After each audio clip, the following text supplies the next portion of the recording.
We are live at Flagler Credit Union Stadium for some FAU football action. Thank you for tuning in to FAU Owl Radio on YouTube. I'm Maddox Greenberg, and with me is Brayden Pyle. The 1-2 Florida Atlantic Owls host the 4-0 Memphis Tigers to kick off conference play this season for both programs, their first ever meeting as conference opponents. The series is tied 1-1 with Memphis winning the last game 25-10 in 2020. The previous two meetings were in bowl season. The Owls fell to FIU for the first time since 2017 in their previous game. They gave up 11 penalties in that game. This season, they have given up 30.3 points per game this season, 12th in the American. Memphis is fresh off of a 32-31 victory over SEC opponent Arkansas after being down by 18 late in the second quarter. The Tigers are second in the American in scoring defense, allowing 16 points per game. The Tigers haven't scored less than 20 points in 44 straight games and have made it to 10 straight bowl games dating back to 2014. The other teams on that list include prominent programs like Alabama, Georgia, Clemson, and Ohio State. The Owls have the longest active winning streak in college football with 8 straight wins. Brayden, looking at how both programs have played and how dominant of a program Memphis is, what are some keys to the game? Thank you, Maddox. Yeah, first off for Memphis is their red zone defense. They've been really good so far this season, averaging only around 20 points per game allowed. But they need to continue that today. Force FAU's offense to settle for field goals or commit turnovers inside the 20. The bend-don't-break defense can either go really well or really bad against an air raid offense like FAU. Having a passing attack so heavy like FAU, it generates a lot of attention to the fast, deep threats out wide, and that's something that Memphis has to look out for in tonight's game, which leads me to my next point, is they have to limit the explosive. They cannot allow FAU's passing game to flip momentum with the big plays. So far this season, the Owls have 28 total explosive plays on the season so far, which averages out to about 9.5 per game, including 4 20-plus passing touchdowns. Guys like Assad Wasim, Easton Messer, and Dom Henry have all been deep threats with multiple 20-plus yard catches. And lastly, for Memphis, they have to stay balanced offensively. Keep the Owls' defense honest with a mix of tempo and ground game and efficient passing. Another thing to keep the Owls' defense on their toes, the Tigers need to use their athletic dual-threat transfer, Brandon Lewis, to make their offense even more lethal. Now for FAU, and it's the biggest one, Maddox, they have to protect the football and limit the penalties. Both of those have been just straight killers for FAU all season long. Turnovers and penalties, like I said, have just killed their drives, and they cannot give Memphis short fields tonight. Florida Atlantic quarterback Caden Veltkamp leads the nation with 7 interceptions on the year. He's only thrown interceptions in 2 games, but week 1 against Maryland, blowout loss, he threw 4. And then, a week ago against FIU, he threw 3 as well, and that's a big game. You cannot be putting the ball in harm's way. Another thing for FAU is third down defense. They must get stops to avoid long drives that will just drain the life out of the defense. Getting pressure early on downs and getting the Tigers behind the sticks will make it a lot more difficult for Memphis to stay ahead of the chains. Mixing in blitzes and making open field tackles will also be big for the Owls' defense tonight. And lastly, for FAU, they got to finish drives. Like I said, the turnovers have been bad. But again, the Tigers' defense, it bends, but it rarely breaks. FAU needs touchdowns and not field goals to keep with the pace. One way to counter this is to generate those explosive plays I talked about earlier, which FAU has done well all season long. The Owls are led by redshirt junior quarterback Caden Veltkamp, who is second nationally in passing offense, averaging over 300 yards per game, while the Tigers are led by redshirt senior quarterback Brandon Lewis, who has 293 rushing yards this season, which is 12th in the American. Brayden, what do both teams need from their quarterbacks? Yeah, thank you, Maddox, again. I'm going to start with FAU starter Caden Veltkamp. What they need from him, really, is just to stop turning the ball over. I mean, we know this guy's talented. He went, and won Offensive Player of the Year in Conference USA last year. He's 6'6", big arm. He has the legs. He showed it off with that rushing touchdown a week or 2 ago. He just got to keep the ball out of harm's way. That's the one thing. Everything else will fall into place, but if he stops the turnovers, the offense will start clicking again, and that's the big thing. So far this year, 9 total touchdowns, 8 through the air, 1 on the ground, but it's the 7 interceptions. Leads the nation coming in today, and he's looking to turn it around. And once he turns it around, I guarantee you, Maddox, this Owls offense will also turn it around. For Sorry, national anthem got me off guard. But for Memphis's quarterback, like I said, big dual threat Brandon Lewis is the starter for Memphis. Now in his 6th year, on his 3rd team in 4 years, started with Colorado, went to Nevada, and now finds himself in Tennessee with the Tigers. Like I said, prototypical dual threat, big arm, and dangerous with his legs. So far this season, he has 7 total touchdowns. He has 4 with his legs and 3 through the air. So he's actually had more production with his legs than his arm. Only has 2 interceptions as well. So, we have a quarterback who's throwing a lot of interceptions. We have a quarterback who's protecting the ball. 2, it's like stoppable force versus immovable objects tonight, but we'll see how they can flip it around. Last season for Nevada, he had 24 total touchdowns, 16 passing and 8 rushing with only 7 interceptions. Lewis is just looking to continue his success tonight for Memphis, honestly. The Owls look to get back in the win column, while the Tigers look to get one step closer to making it to their 11th straight postseason appearance. As Brayden was saying, we're doing national anthem right now. We'll be back for kickoff in about 8 minutes. For Brayden, Pyle, I'm Maddox Greenberg, and you are listening to FAU Owl Radio on YouTube.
Welcome back to FAU Owl Radio on YouTube. Maddox, Greenberg here, joined alongside me, Brayden, Pyle.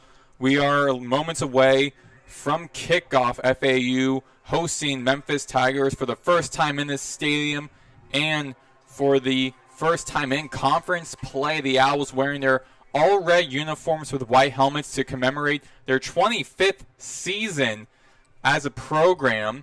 Meanwhile, Memphis, entering their 113th season, are wearing white shirts, white helmets, and blue pants.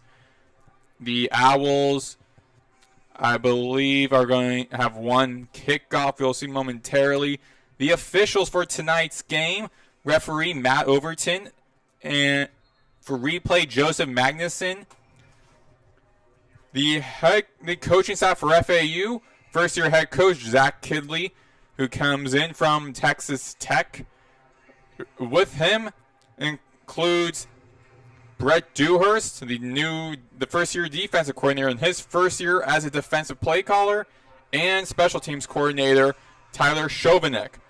For Memphis, their head coach, they're led by Ryan Silverfield, who is in his fourth season. And the offensive coordinator for Memphis is Tim Cramsey, and the defensive coordinator, Jordan Hankins. Owls have won the coin flip and have elected to defer to the second half. FAU fans getting restless. They're excited for this game. They've been waiting for this for a while. Over a week. Actually, no, 2 weeks, actually. Yeah. 2 weeks. Had the bye week. Since their last game and their first game in conference play, they are ready for this one. Kicking off for FAU is number 42, Andrew Nelms. Kicking from the FAU 30, moving from our left to our right. And we are off. And fair caught by Sutton Smith, the running back for Memphis, who caught it at the far side of the end zone. Entering the field to kick things off in the first quarter is Brendan Lewis, the 6'3", 210 redshirt senior from Dallas, Texas. His first year with the program. He transferred in from Nevada, as well as one of his top receivers for Memphis, number 4, Cortez Braham Jr. FAU came into this game as 14.5-point underdogs at home, by the way, so definitely punching up in tonight's game. At the near side hash mark at the 25, Lewis takes snap back, throws over to the far side left, and far side right, and caught by number 4, I do believe. Looks like number 9, Jamari Hawkins. Yeah, check that. Thank you. Jamari Hankins, number 9, with the catch and big gain and start things off from their own 25 all the way to FAU's 33-yard line. Yeah. Ball on the right hash mark.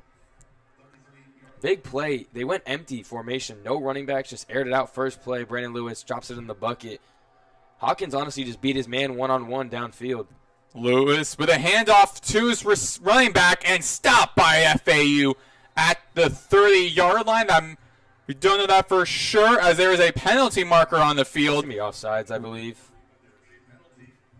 Hand the ball off to Greg DeWouzier Jr. and a penalty on FAU. It's going to be offsides, yeah. One of the edge rushers just got a quick jump. I believe it's number 2, which is, help me out here, Maddox. Number 2 for defense. Rookie Denard. Yeah. Just got a quick jump off of it.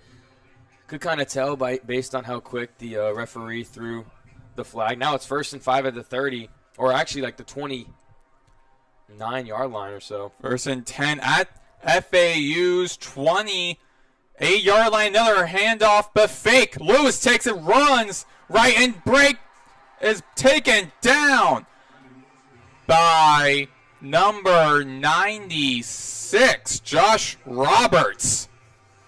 Roberts, the freshman from Melbourne, Florida, with a strong stop at the far side of the field and pushes Memphis back.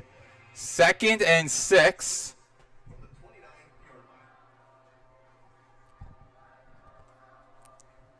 Receiver in motion. Lewis with a handoff to the Uzier. Runs right. Has blockers. Gets first down. More pushed out of bounds by Therese Reed, the cornerback for FAU. Down at FAU's 18-yard line.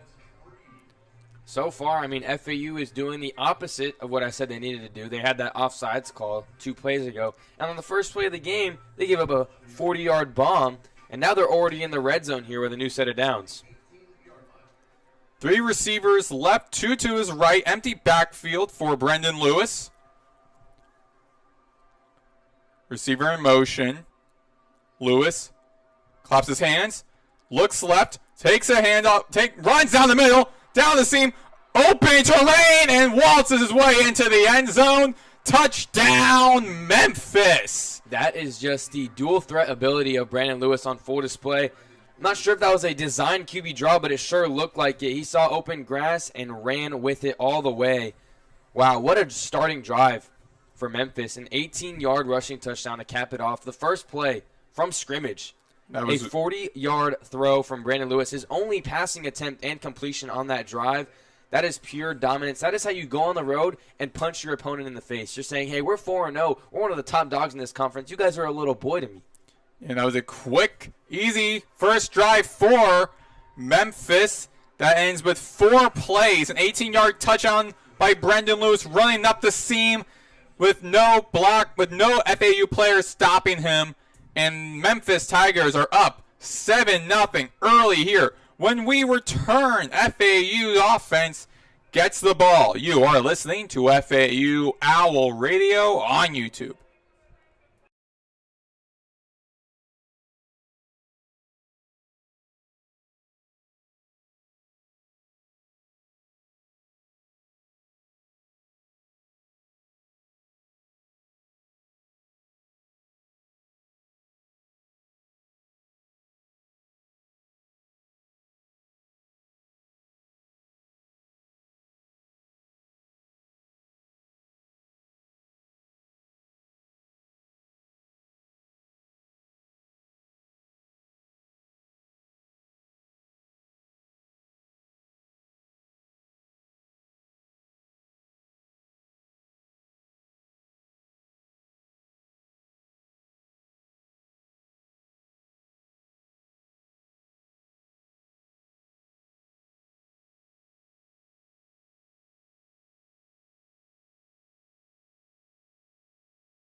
We are back here on FAU Owl Radio on YouTube. Maddox, Greenberg here. Brayden, Pyle. After 4 plays, 75 yards, and just 2 minutes and 18 seconds off the clock, Memphis scores first with an 18-yard touchdown run by quarterback Brendan Lewis, who ran down the middle, and an easy field goal for Gianni Spektic. So FAU down by 7. set to receive, and we are off from right to left and into the end zone.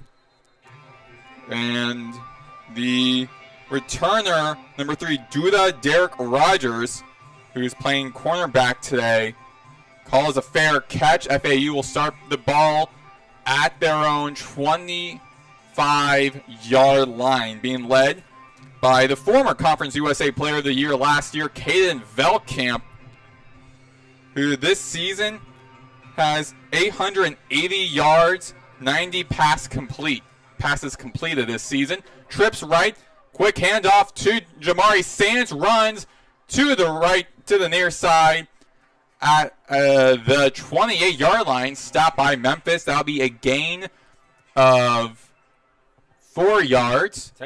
Check that 3 yards. Yep, going quick, going with tempo at the right hash mark. You're going to slow it down here. Let it breathe a little bit. Previous play, they had a quads formation to the left, making almost a rhombus shape with the receivers. High snap. Velkamp looks right, trying to find Messer, and that is going to be close. Looked like he did get the catch, and he did. Number 8, Easton Messer, his Velkamp's go-to receiver, his roommate, and one of his teammates from Western Kentucky, caught the ball all the way down to Memphis's 42-yard line. That's an NFL-level throw right there. On the slot fade to Messer, just drops it right in the bucket. There was no chance for the DB to make a play for Memphis. Great catch as well. Messer actually got 2 feet in bounds there with possession, so just a great all-around play there. Receiver in motion. Velkamp fakes a handoff, throws it to his slant pass to his receiver. That is Easton Messer once again. He took a big hit from a Memphis safety. Number 5, Chris Brassey, laid the boom on him. And a quick tempo, unique formation by the Owls. And Velkamp throws at the feet of Jayshon Platt at the near side. Trying to set up a screenplay there. I mean, Velkamp, those are just those. Yeah, those are the easy ones, you know. The one to Messer 2 plays ago, those are the hard ones, right? You expect to make the screenplays, but so far this season, it's been the little things like that. Not setting your feet on the screen throws, trying to just get them off too quick. Just get the completion there and let your guy get out in open space. 3rd and short here, though. Hopefully the Owls can convert. Heavy box as well from Memphis, showing a blitz. 1 high safety. It looks like a straight cover 1 blitz. Pre-snap from Memphis. We'll see if they send the dogs or not. With Seaman motion and a false start. And that's on bad. FAU. They had multiple penalties on the offensive line against FIU 2 weeks ago.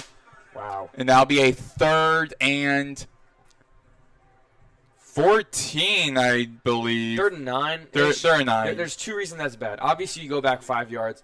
But the motion indicator showed that they were actually in zone coverage, meaning they were going to drop those guys blitzing back into coverage because you saw the safety and the corners rotate. And when a guy gets sent in motion, if a corner follows, that indicates, man, you see there, no one follows him in motion. Velkamp with a snap, runs right, throws to an open receiver at the American logo on the near side at the 25-yard line. That was Easton Messer again, his 3rd completion on this drive. And going quick tempo, unique formation again. Velkamp looks right, then throws down the middle, over to an open Jayshon Platt.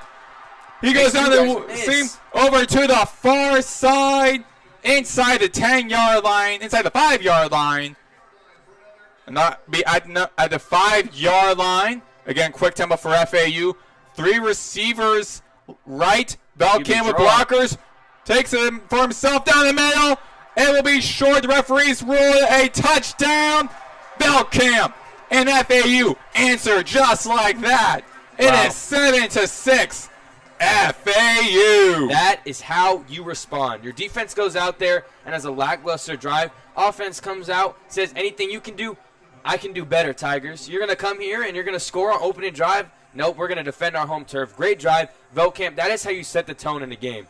And again, going unique formations by Kidley, trying to throw off Memphis.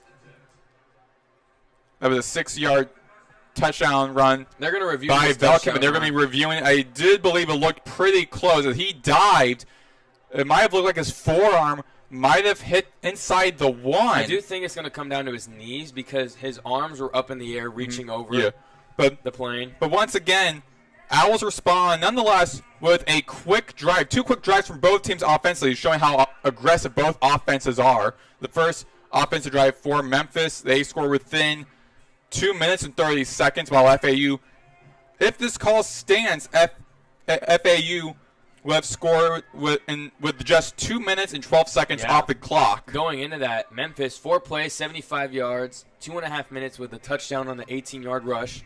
For FAU, 7 plays, 75 yards, 2 minutes and 12 seconds ending in a quarterback rush. So, really, if you look at it that way, FAU just did it a little bit faster by 6 seconds. So, I think this is going to be a huge game for both teams. I think we knew that coming in, but I think it's going to be a shootout tonight. It is, if this call stands, 7-7, and we are not even 5 minutes into the game, Maddox. Yeah, and Velkamp, as he said, not Velkamp, Kidley, he said in his press conference to open this season, he wants last points on the board for FAU. Let's hear what the official Matt Overton says.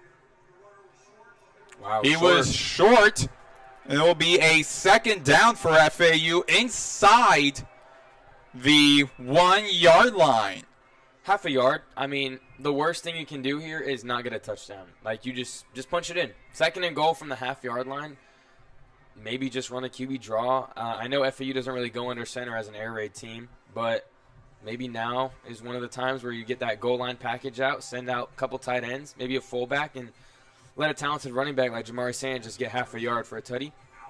Second and Wildcat formation. Second and 1 at the 1. Wildcat formation. Velkamp loses the ball, and he dives right on top of it. That'll be a loss of 2 yards for FAU, and they looked looking very good, promising for FAU, and then for a second looked like they were going to move backwards and cause another turnover, which, as you mentioned in the intro, Brayden, that's one thing FAU must not do is cause any turnovers. 9:58 to go in the first quarter. Velkamp with running back in behind. Now in motion. That's Jamari Sands running near side. Blockers for Velkamp, but he takes it for himself again. Is he there? He looks very close. No word yet from the officials. Looks like he might be just short. Memphis thinks so. Wow. And he will be short. He is. I mean, that's a 4th and 1 for FAU, and Velkamp, hands on his hips, cannot believe it.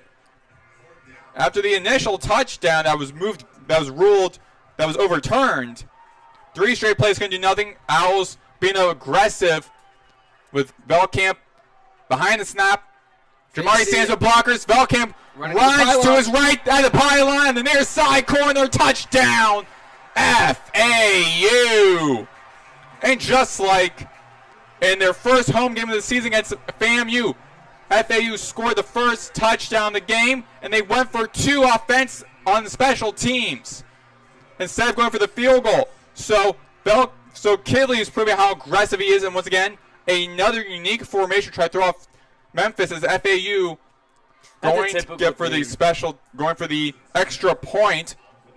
It's a typical thing colleges do. They line up in that formation just to see maybe if they can catch the defense off guard, but usually they'll just rotate back in a normal field goal attempt. Redshirt senior Garrison Smith with the extra point. It is good. We are tied at 7 with 9 minutes and 10 seconds left to go in the first quarter. We're going to take a little media timeout here. When we return, Memphis tries to answer back against FAU. You are listening to FAU Owl Radio on YouTube.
We are back here on FAU Owl Radio on YouTube. Maddox, Greenberg, Brayden, Pyle. The Owls respond to Memphis with another quick drive, 3 minutes and 32 seconds off the clock. Belkamp 1 yard touchdown as he ran to the near side corner for a touchdown. And that was after a 6-yard run from him that was overturned. And so now number 42, Andrew Nelms for FAU, kick things off from FAU's 30-yard line, kicking from our left to our right. Here we go. And Memphis about to start their second offensive drive over the head of Sutton Smith into the end zone. Now, ball will go to Memphis's 25-yard line. Now, Brayden, what does FAU need to do defensively to respond after Memphis scored on the opening drive in 2 minutes and 18 seconds? FAU's defense needs to do something because last drive they did nothing, and Memphis went down in 4 plays and scored a touchdown. Like something, show some resistance. Tackles for loss, just something to halt the offense. Last drive was nothing. Like literally, just give me something to go off of, a sack, anything. Brendan Lewis with the ball at the left hash mark. He rolls right quickly, open terrain. Takes him for himself, and he is going to be a couple yards short of the first down. Ball on Memphis's 33-yard line. Like right there. Number 8, Chris Tooley, has a clean line of sight to Brandon Lewis, and then he does his best dog impression, starts crawling on all fours. Dog, you know how to run. You played football all your life. Get the quarterback. What are we doing? 2nd and 2 on the 33-yard line at the right hash mark. On the far side, Lewis claps his hands. And a penalty marker drawn again. False start. It'll be a false start. Looks to be on Memphis. Number 9 for Memphis. That is the redshirt junior wide receiver from Mobile, Alabama, Jamari Hawkins. He redshirted his freshman year after playing only 4 games for the Memphis Tigers.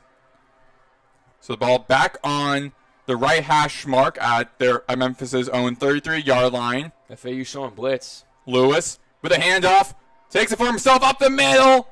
And the ball will be placed at the 32-yard line. So from a 2nd and 7 to a 3rd and 3.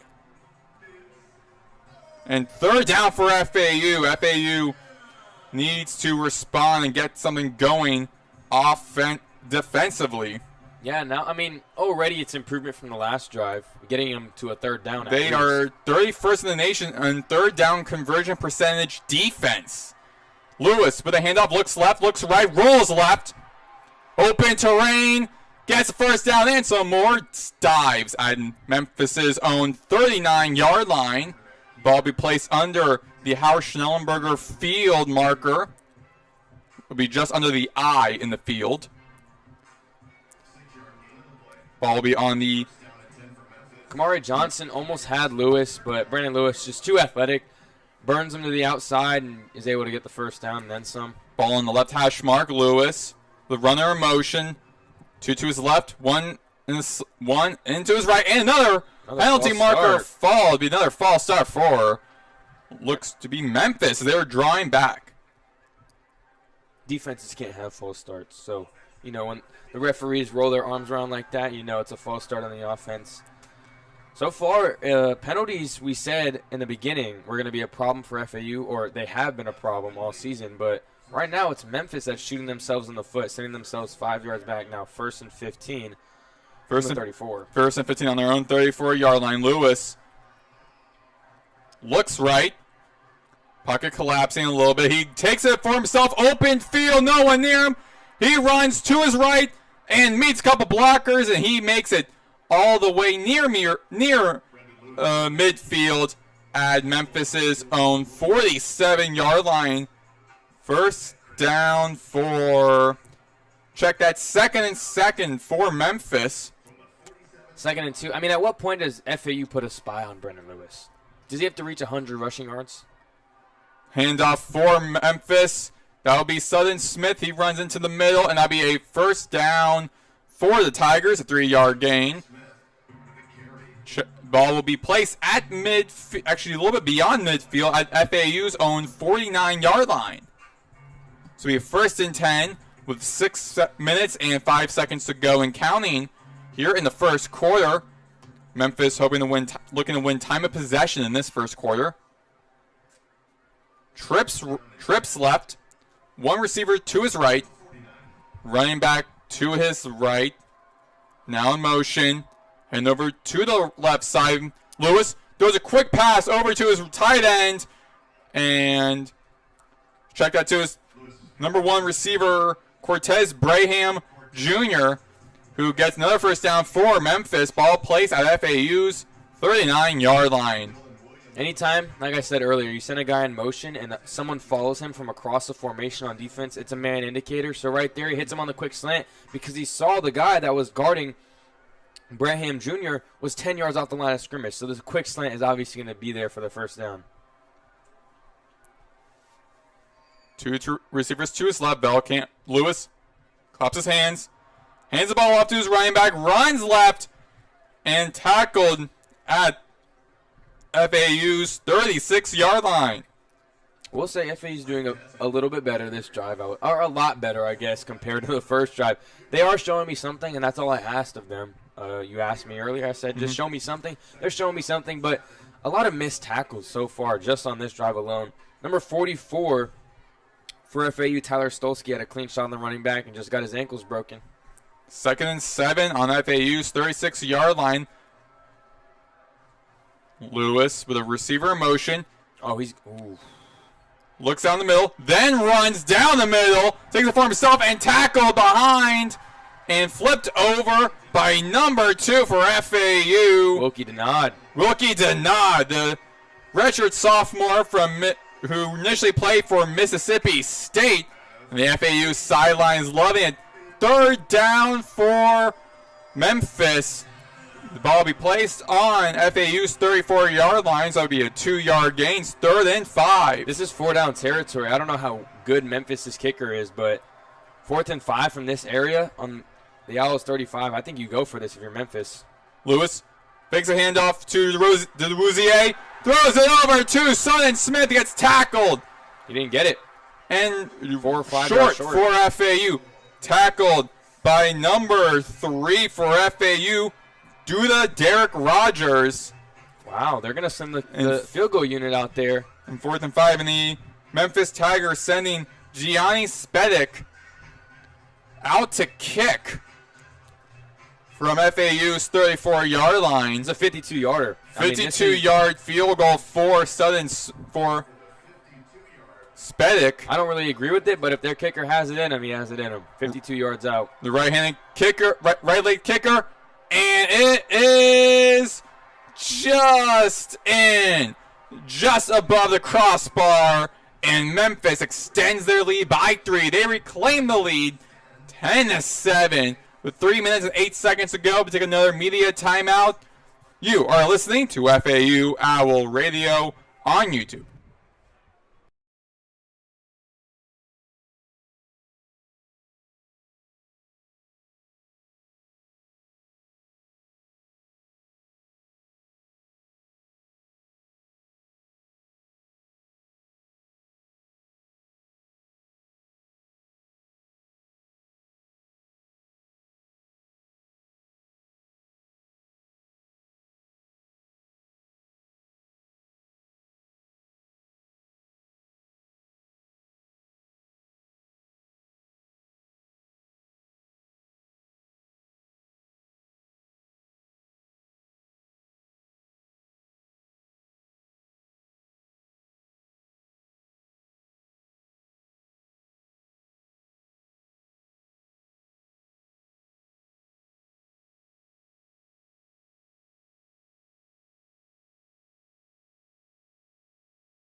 We are back here on FAU Owl Radio on YouTube. Maddox, Greenberg here with Brayden, Pyle, Memphis. After 6 minutes and 2 seconds, 10 plays and 41 yards, a 52-yard field goal by Gianni Spedic for Memphis puts the Tigers back up, this time by 3. It's 10-7, 3 minutes and 8 seconds to go.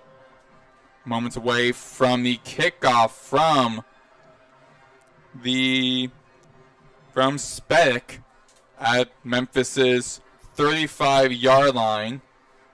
It's going to be a QB battle today. I mean, it already is. Brandon Lewis, 3 for 3 with a rushing touchdown, 52 passing yards. Has 51 rushing yards, though. And then Beltcamp, obviously, 5 for 6, 74 yards, 7 rushing yards only, but with a rushing touchdown to cap off the Owls' opening drive. Right here, if FAU can go down and score again, they can tie it up or take the lead in the first quarter. That's what FAU's looking to do. Spedic with the right foot kick, and we are off over the head of Jay-Sean Platt at the near side. Hits the end zone, so the ball will be placed at FAU's 25-yard line. That's where the Owls will start their second possession of the night. Last drive, Easton Messer caught a, I believe, 30-something yard catch down the sideline. 35-yard catch. Yeah, and that was his 5th reception of over 20-plus yards. So just this season, and that was in the first quarter. So I think Easton Messer is going to have a huge game if he hasn't already established that. He has 3 catches for 52 yards. So Beltcamp with the ball on FAU's left hash mark, running back receiver in motion. Beltcamp looks left, looks right, and runs left with a couple blockers, goes nowhere, and the ball will be a negative yard play.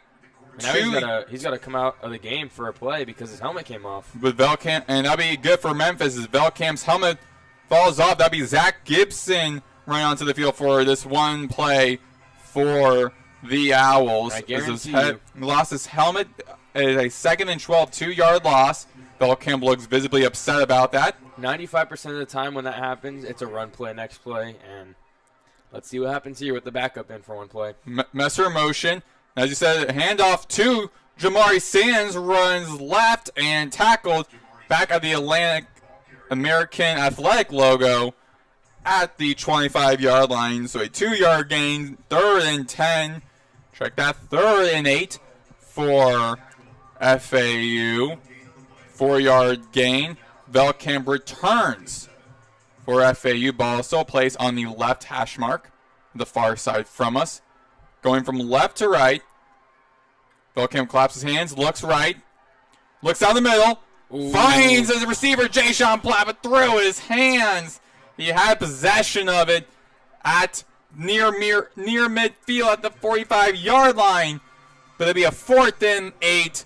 And the first time we'll see Logan Lupo, the punter for FAU, coming on the field. And Sutton Smith back to return. That was just a bad ball from Beltcamp right there. I mean, Platt had so much room to run, but he threw it behind him almost like he wanted to settle down. But there was nothing but green grass to the left, right, in front of him, north, south, west. He had everywhere to go as the punt goes out of bounds at around the 18-yard line. But unfortunate right there. I mean, Beltcamp had a gain of 15 yards. That's basically a handoff through the air, and he just missed his receiver. And not how FAU wanted to respond after Memphis scored.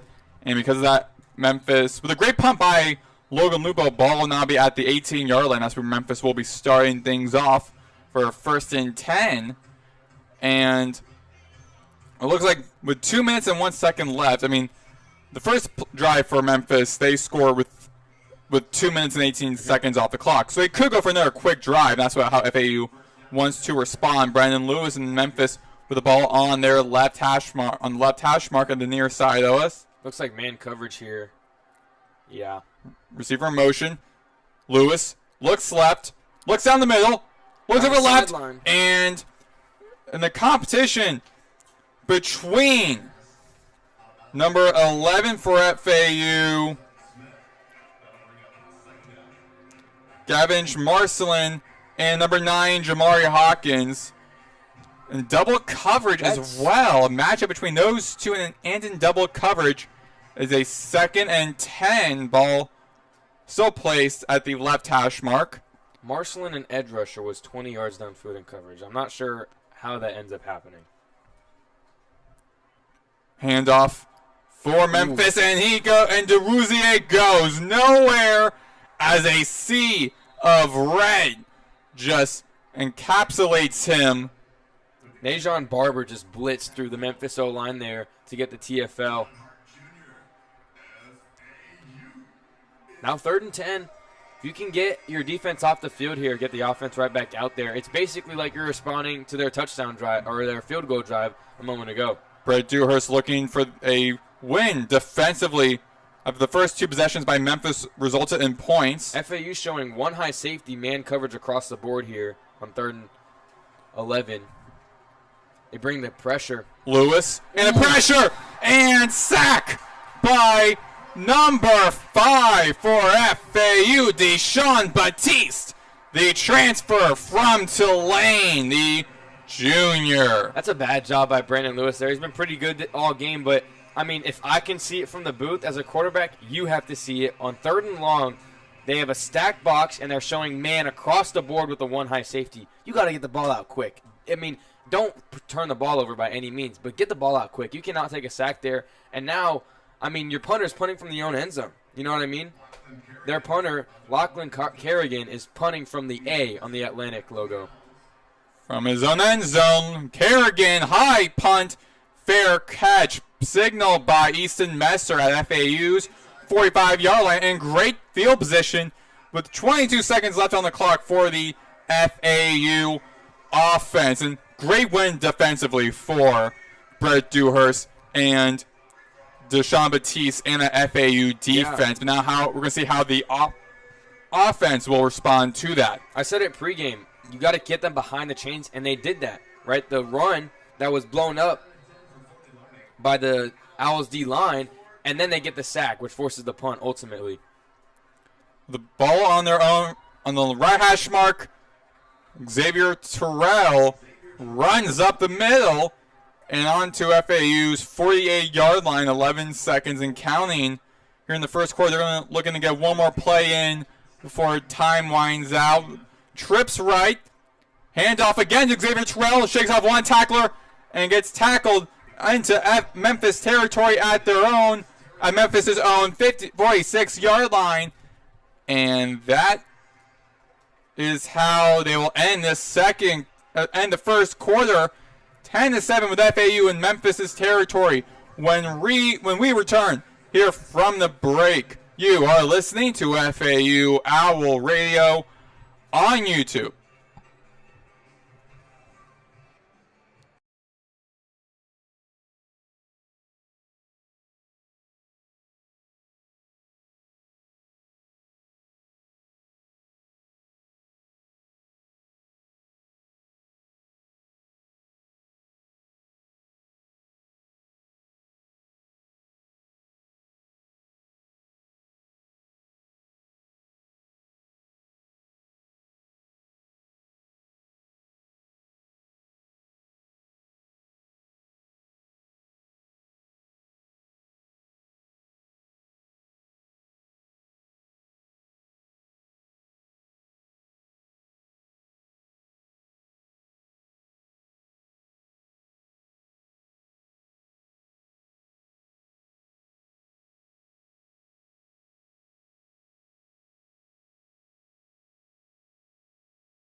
We are back here on FAU Owl Radio on YouTube. Maddox, Greenberg here, moments away from the start of the second quarter. Here's how the first quarter went down. A quick drive by Memphis led to a 18-yard rush by Brendan Lewis to put the Memphis Tigers on the board first. Then the Owls responded with their quarterback, Caden Velkamp, scoring a 1-yard rush down the right, over to the right corner of the end zone for a touchdown to tie things up. And then Gianni Spedic, the kicker for Memphis, with the 52-yard field goal to get Memphis Tigers up on the board. But then FAU got a win defensively with a first ever defensive stop of the game. Then instead of turnover on downs after a sack by Deshaun Batiste that pushed Memphis all the way to their own end zone. And now a great punt for FAU, and then a couple of plays in. We are first and 10 at FAU on Memphis's 46-yard line. The Owls moving from our right to our left. Velkamp with the pass to the right over to Deshaun Platt, and tackled immediately by number 29 for Memphis, Jaden Dennis. The quick, again, by FAU. Velkamp looking right and just hit the fingertips of Deshaun Platt. Again, it was another Dennis versus Platt battle. 3rd and 1 on Memphis's 31-yard line. I like when coaches dial up shots on second and short. Check that 37-yard line. Second and a yard, it's like, I mean, if you can't get a yard on 3rd down or then 4th down, why is your offense even out on the field? So I like the shot play there. It was straight man blitz across the board. Now 3rd and 1. Velkamp with a handoff to Terrell. Spun around and tackled, and a first down for FAU. Ball placed on the 36-yard line. FAU not going with much tempo now to start the second quarter. I guarantee you they'll come back to the tempo, but they're taking things easy to start the second quarter for now.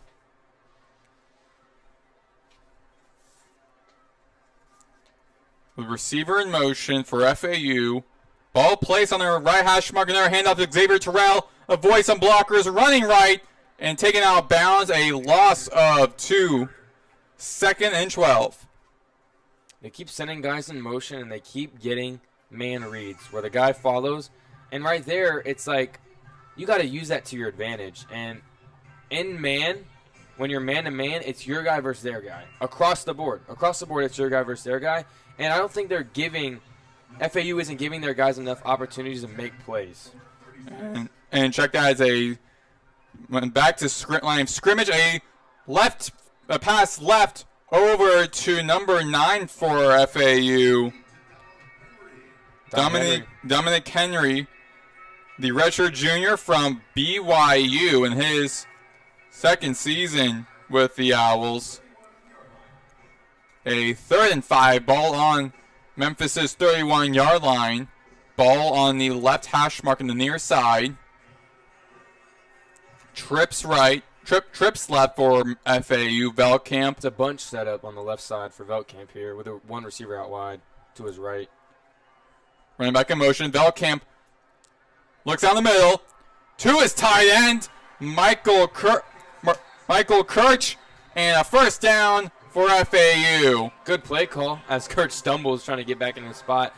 It's just a simple read. You read the outside receiver in the flat, and then you read over the middle. Tight end on the in-breaking route found an open spot in the zone. Ball on the 22-yard line. 1st and 10.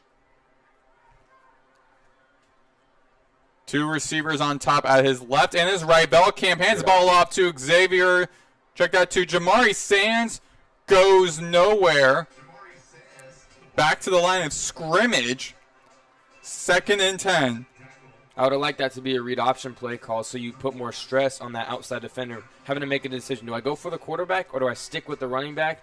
I mean, it just made it a lot easier for him to make a play on the running back. Only a gain of a yard for Terrell.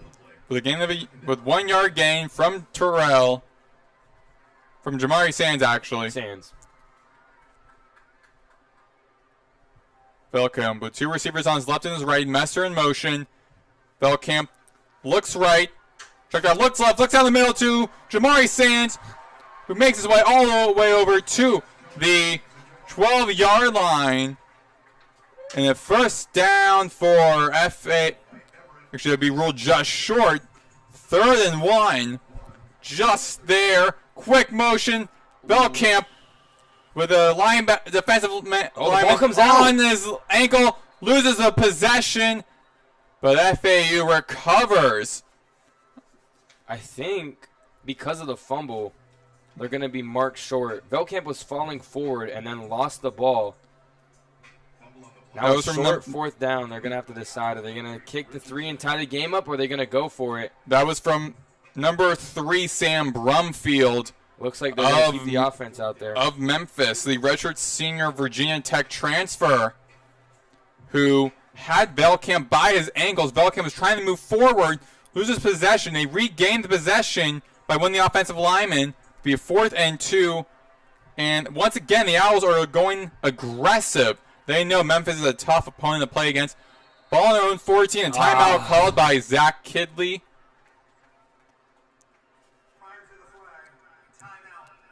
There's a penalty marker also on the field as well, but before that was a timeout. With that timeout, we're taking a media break here. When we return, FAU 4th and short at Memphis's 14-yard line. We'll see what FAU does offensively, if any, when we return here on FAU Owl Radio on YouTube.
We are back here on FAU Owl Radio on YouTube. Maddox, Greenberg here.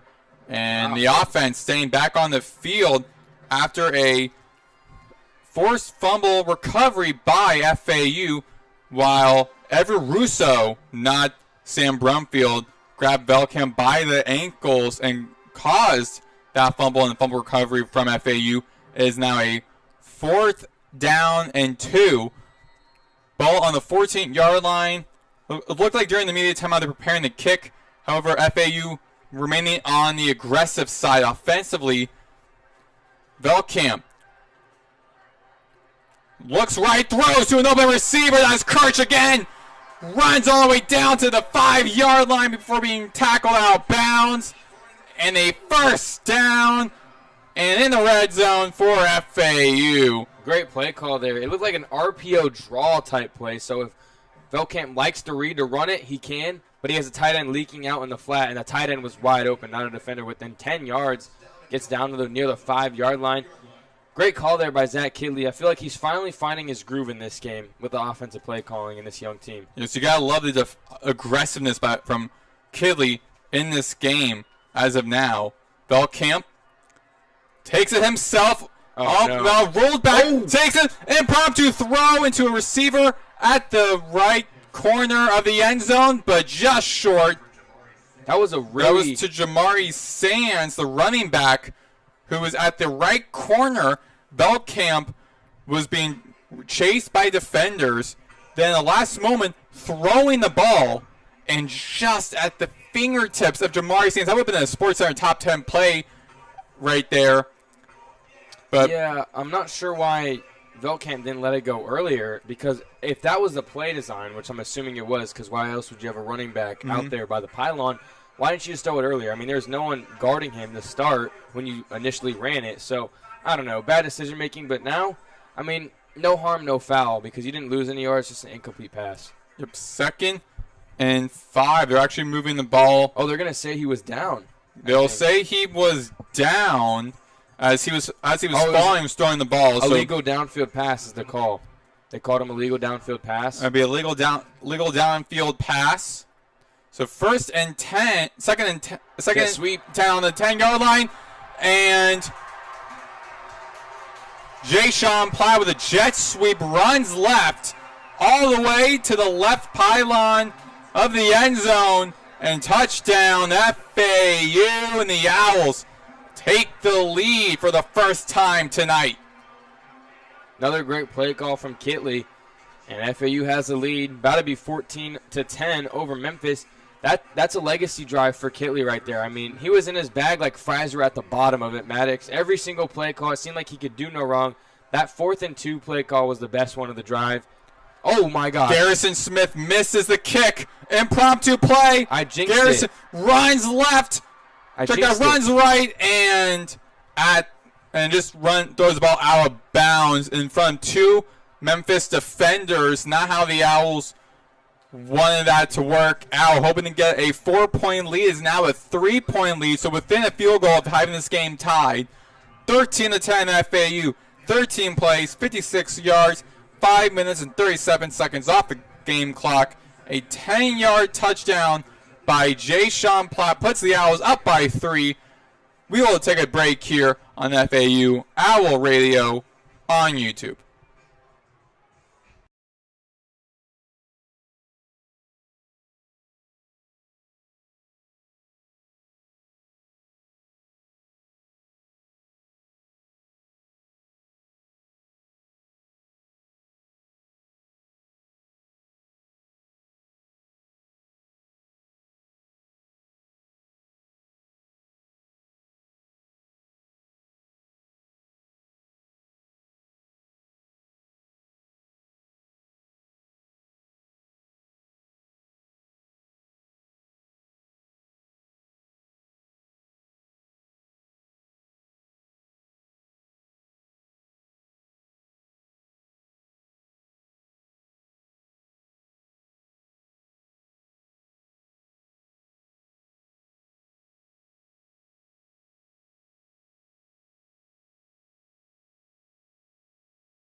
We are back here on FAU Owl Radio on YouTube. Maddox, Greenberg here with Brayden, Pyle.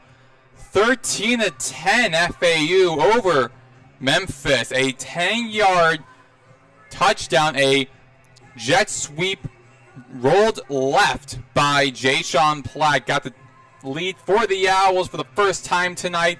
However, a muffed snap by the long snapper for FAU results in an impromptu play by the kicker Garrison Smith, but goes nowhere. So a 3-point lead for the Owls. Owls wearing their all-red uniforms in commemoration of their 25th season.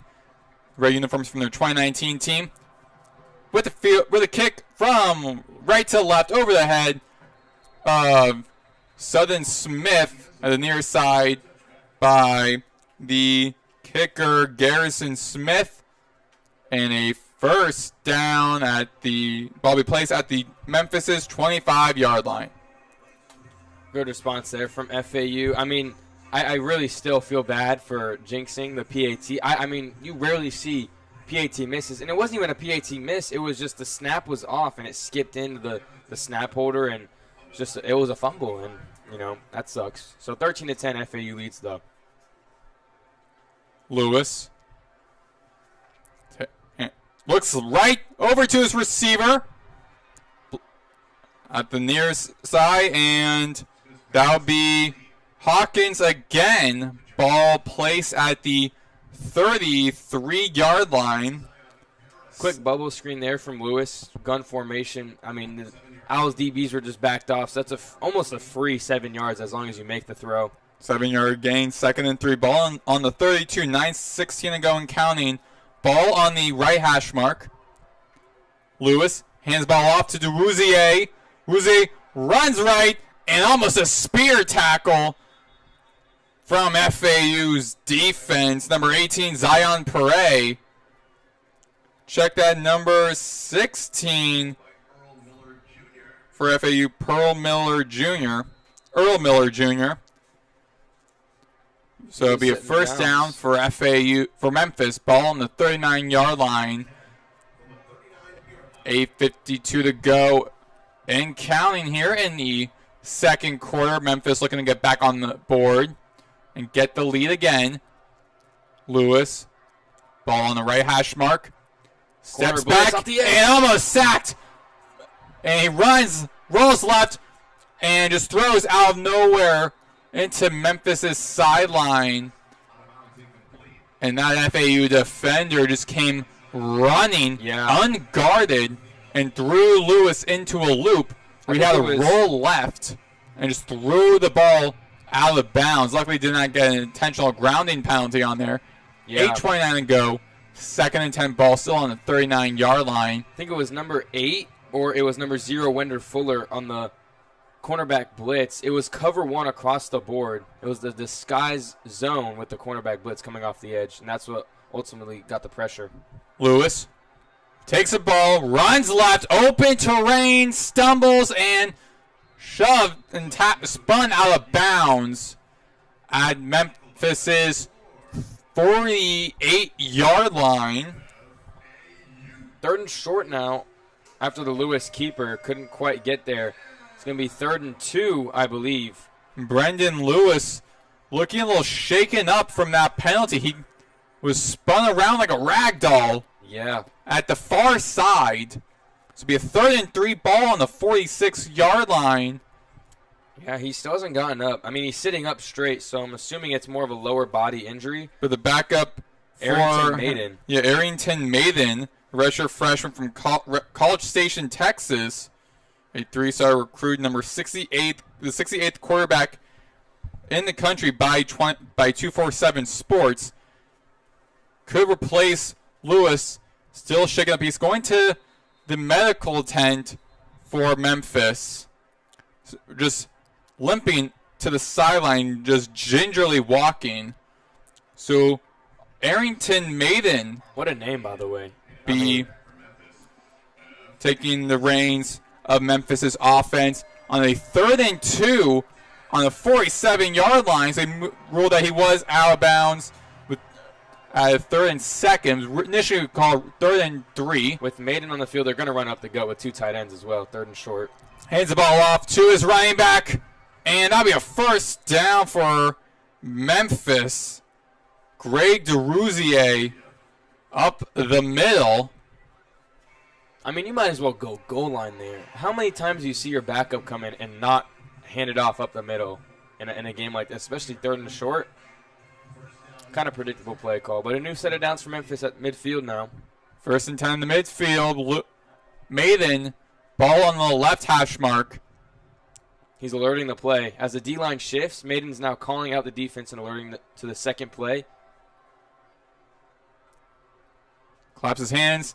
Hands the ball off to DeRouzier, who runs up the middle and taken down at the FAU 44-yard line. That's actually elite stuff there from the backup. Usually, like, you rarely see starters in college do that. But he kills the play, says, all right, second play call. In college and in the NFL, sometimes they'll give you 2 play calls. It's usually a pass and a run, right? Option A, option B, it doesn't matter, run, pass. But you option out of option A, go to option B, because he saw the coverage. He didn't like it for the play call on the pass, so he runs it. Another fakes a handoff to DeRouzier and stopped immediately by number 2 for FAU's defense. Wookie Denard. He's having a game so far. Denard once again from the defensive line, making some key plays for FAU. It's a 2nd and 4 on the 44-yard line. Check that, 3rd and 6, a loss of 2 yards. The ball on the 46-yard line. And defense is once again making some great plays. They have learned a lot from that FIU loss 2 weeks ago. They had 2 weeks to prepare for this. Memphis just came off with a victory over Arkansas last week. Big win as well. Arkansas is no joke in the SEC. Empty backfield. And timeout called by Ryan Silverfield just before the ball was snapped. Now be the first timeout called by Memphis of the half. Without timeout, we'll take a short break. You are listening to FAU Owl Radio on YouTube.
We are back here on FAU Owl Radio on YouTube. Maddox, Greenberg here, Brayden, Pyle.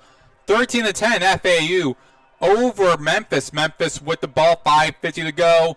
3rd and 6 on their own 46-yard line. Brendan Lewis out as of now. So Arrington Maiden, the backup quarterback, the redshirt freshman, on the field leading the rest of this drive for Memphis with a 3rd down. 2 to his left, 1 to his right. Showing blitz. Hands the ball off to DeWuzier. And check that to Sutton. And loss of down. Tackled by number 5, Deshaun Batiste again. Had the sack earlier tonight. And now with that loss of down to 4th and 7. They aren't attempting a field goal from here, are they? They're going for it. And Ryan Silverfield sees what Kidley has done, so you're going to go aggressive on 4th down. We'll do that as well. 4th and 7 on the 47-yard line of FAU. They had a chance to be aggressive on 3rd down, and they ran the ball. So now I don't know. Interesting play call. Brendan Lewis back on the field, too. Lewis throws to his left and overshots his intended receiver, Jamari Hawkins, and a turnover on downs. So a great field position again for FAU's offense. They'll be starting off from their own 47-yard line. I got to say something. And you cannot ask anything better. Yeah. But real quick, I mean, I'm not mad at it as, you know, an FAU broadcaster, but I am ultra mega confused at what Memphis is thinking. I think it's more of an urgency at losing on the road in a hostile environment against a team that you know you can be and should be favored by 14.5 points. But you had the chance to be aggressive on 3rd and 7. You handed the ball off. Then you bring Lewis, who hasn't played in like 6 straight downs, and you get him to throw a deep shot, and now FAU's in good field position. They've been driving on you all game. Really, that's the best thing you could have asked for FAU. And if I'm a Memphis fan, I'm like, what are we doing? Bill came with a low snap, looks right, scrambles, throws, and at the feet of Jay-Sean Platt and Jaden Dennis over onto the right side of the field, far side. So 4:54 to go. 2nd and 10, ball on the 46-yard line for FAU. A low pass to start things off, but FAU, they could do if they wanted to. Run the clock down, run the ball down the field for another touchdown, extend their lead by 10. And FAU gets ball at half as well. Velkamp hand ball off to his running back, Xavier Terrell, with Memphis players. Jamari Sands checked out with Memphis tacklers cocooning around Jamari Sands, and Sands takes him all the way to the Memphis's 45-yard line. Quick snap. Velkamp with blockers and slides down a late hit flag by Memphis's number 24, Kamari Wilson. He might be out for the game because that might be targeting. The Arizona State transfer safety. Velkamp slid.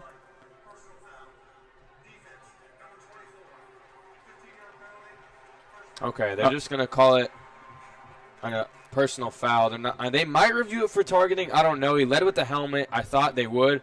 But nonetheless, 1st down and extra 15 as well. Good play call there again from Kitley. So another great field position for FAU. Initially, there's a 1st down. That'll be 1st down and extra. 4:24 to go and counting. 1st and 10 on Memphis's 27-yard line. 2 to his left, 2 to his right. Receiver in motion. Ball at the right hash mark. Hands the ball off. Jamari Sands runs right. Tackled by the ankles. And the ball will be placed on Memphis's 24-yard line.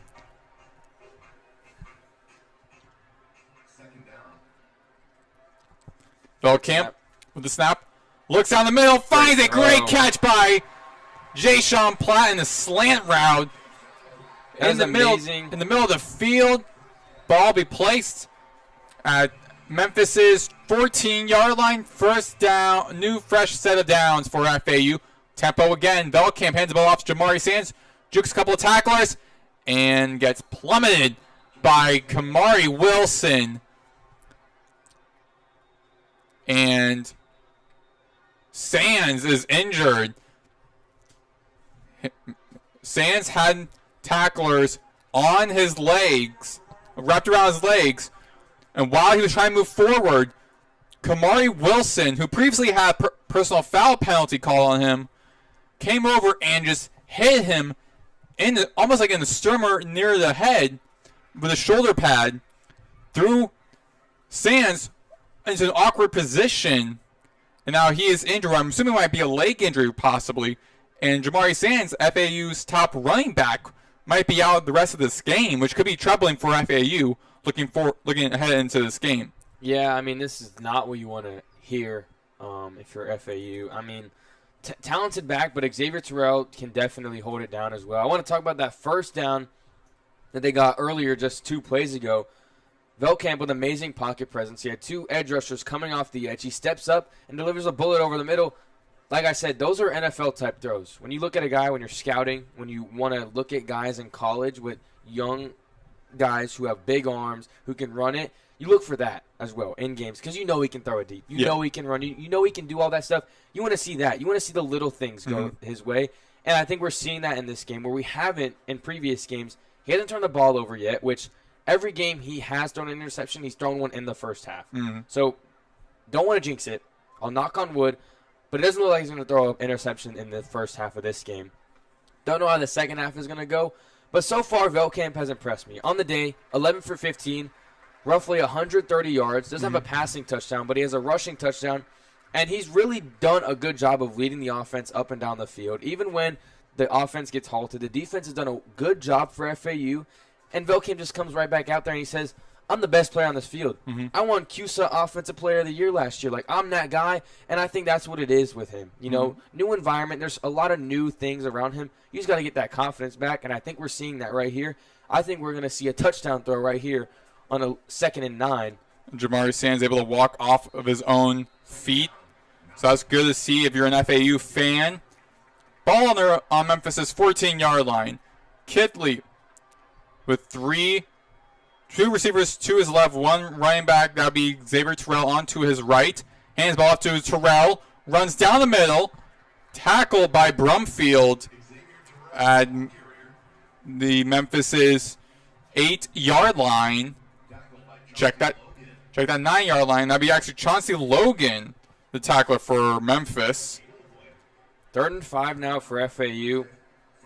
You could go for the first down and just get a new set of downs, have it at around the 4-yard line, or you could do what I think they should do and go for glory and get a touchdown right here. This is 3rd and 5, ball on Memphis' 9-yard line, 2:34 to go and counting. 31 seconds away. They're showing man blitz pre-snap. Memphis is with an empty backfield. Velkamp looks left, quick pass, and it's in the hands of Easton Messer at the near side and just dropped it. He was at the 4-yard line. It was a low pass, so he went down to his knees to catch the ball, had it in his chest, and then lost possession of it.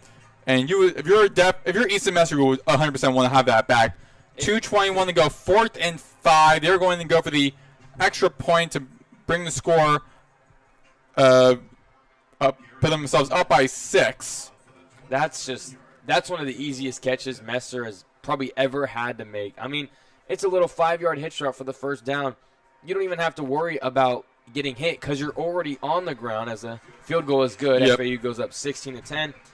That's rough. I mean, that could come back to bite FAU in this game, especially since, Memphis can get a touchdown right here and take the lead potentially right before half. Even though FAU does get the ball back at half because they deferred after they won the toss, that's rough. That's definitely one where you bite your tongue and you're like, we need to have that. But I have no thoughts of Messer not showing up late in this game.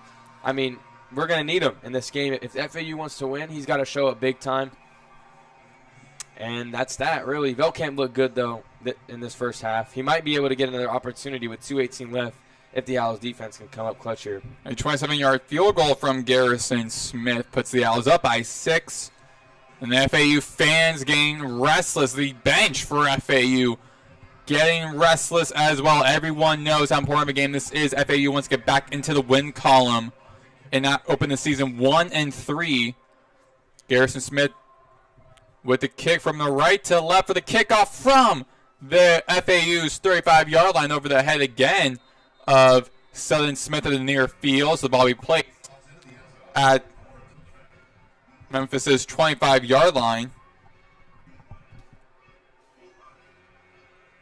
If you're Memphis here, the last thing you can do is turn the ball over because you know FAU is getting the ball at half.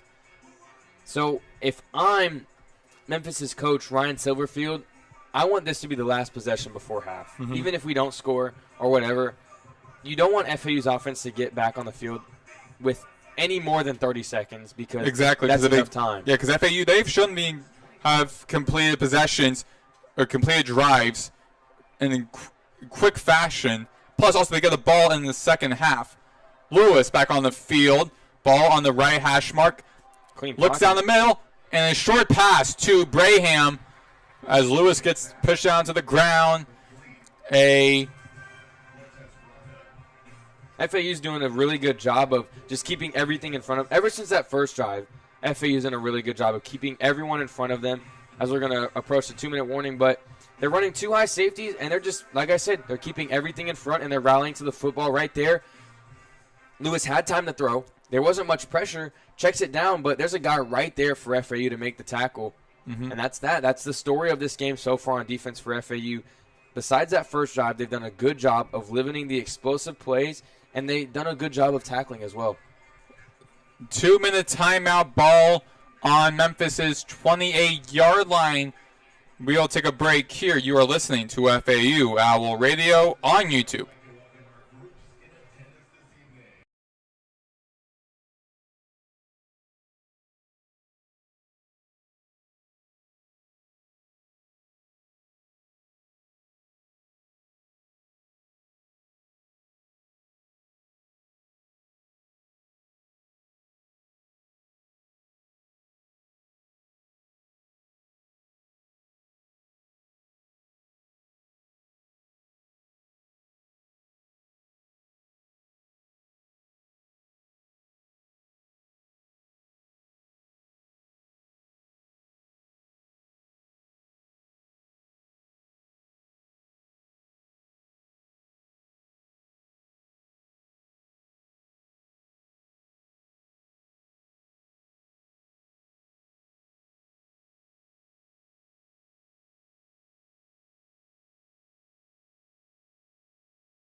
We are back here on FAU Owl Radio on YouTube. Maddox, Greenberg, Brayden, Pyle. Moments away from Memphis getting starting their possession on 2nd and 7 with their ball on their own 28-yard line. We're inside the 2-minute timeout. Memphis looking to answer to FAU's field goals. FAU's up 16-10. Memphis is trying to prolong and hold the possession throughout the rest of this game, rest of this half, because FAU starts with their possession.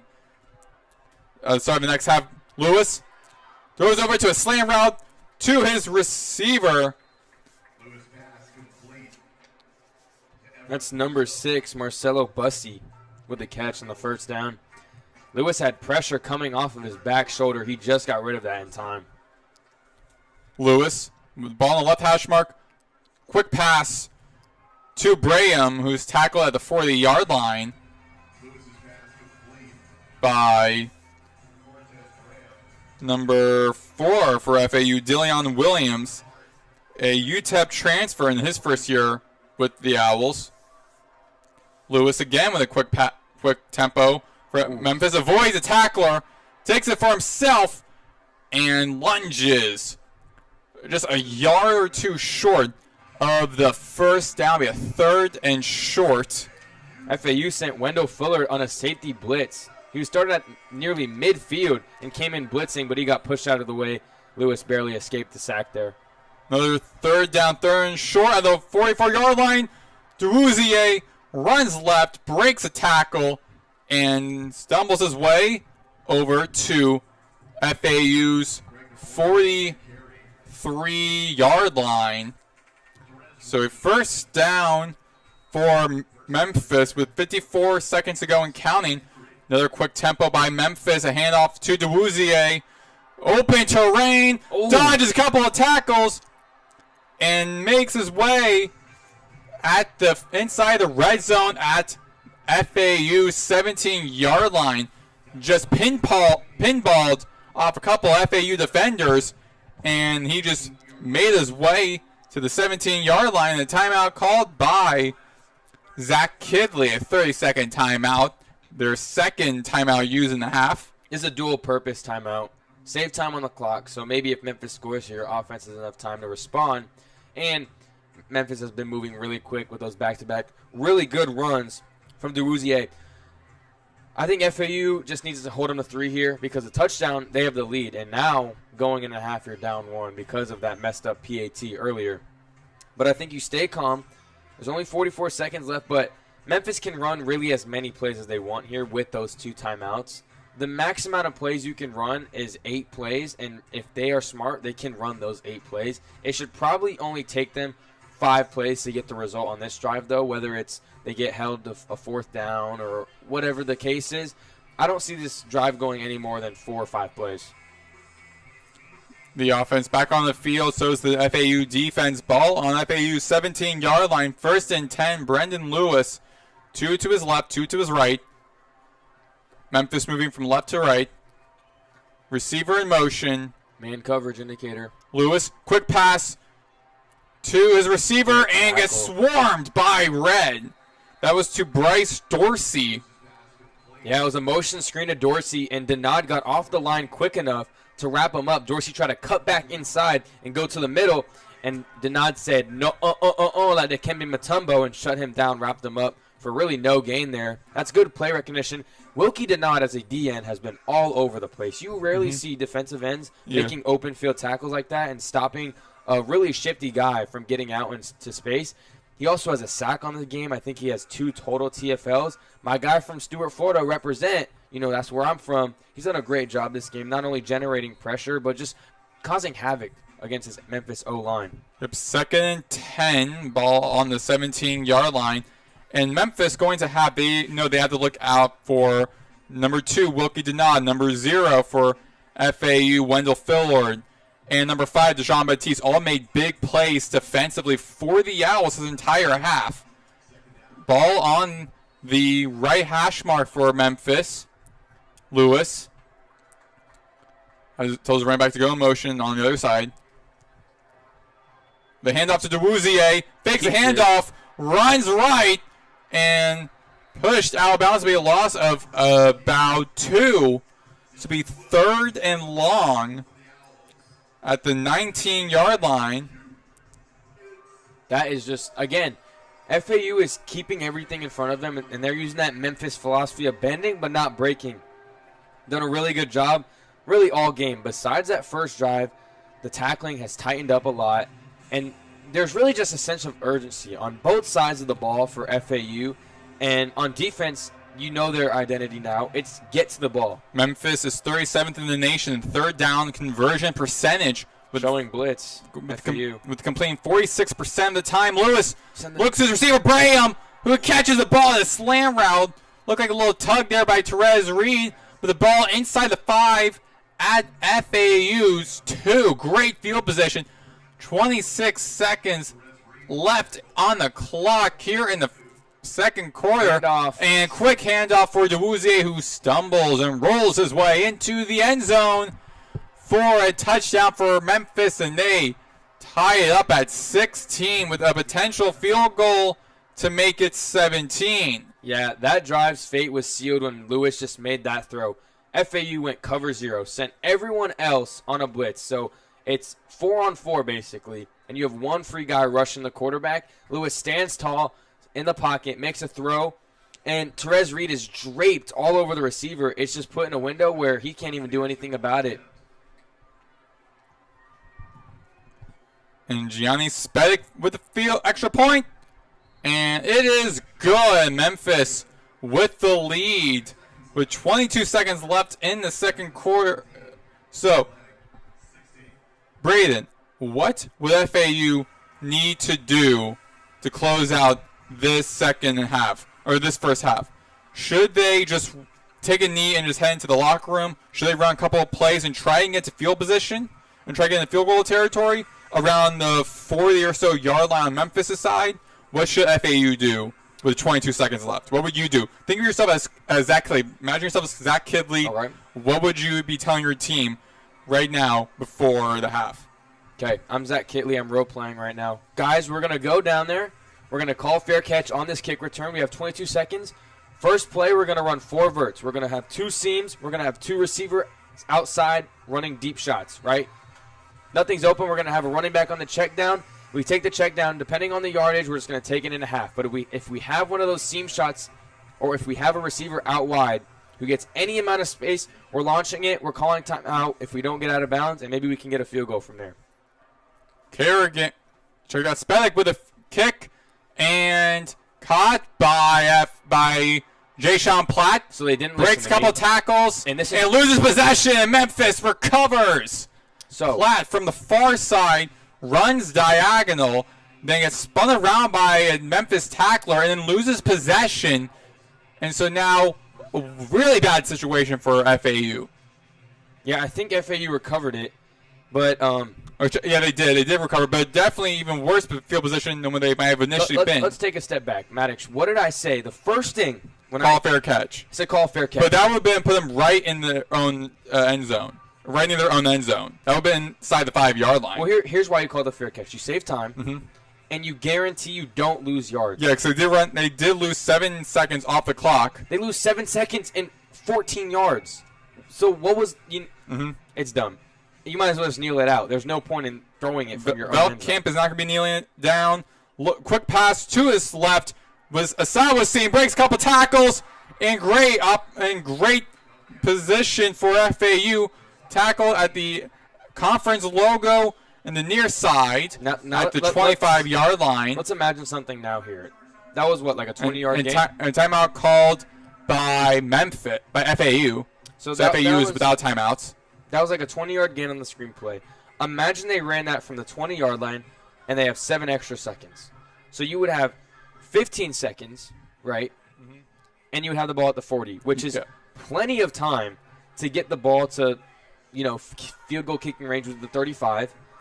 But instead, you want to, not listen to the genius up in the box saying call a fair catch. You want to have Jay-Sean Platt do some circus tricks out there, have 5 Memphis guys tackle him, and then he fumbles the ball. It's dumb, okay? And this is exactly why I think FAU should hire me as head coach next time they're looking for, anyone in the hiring process. But that's just me.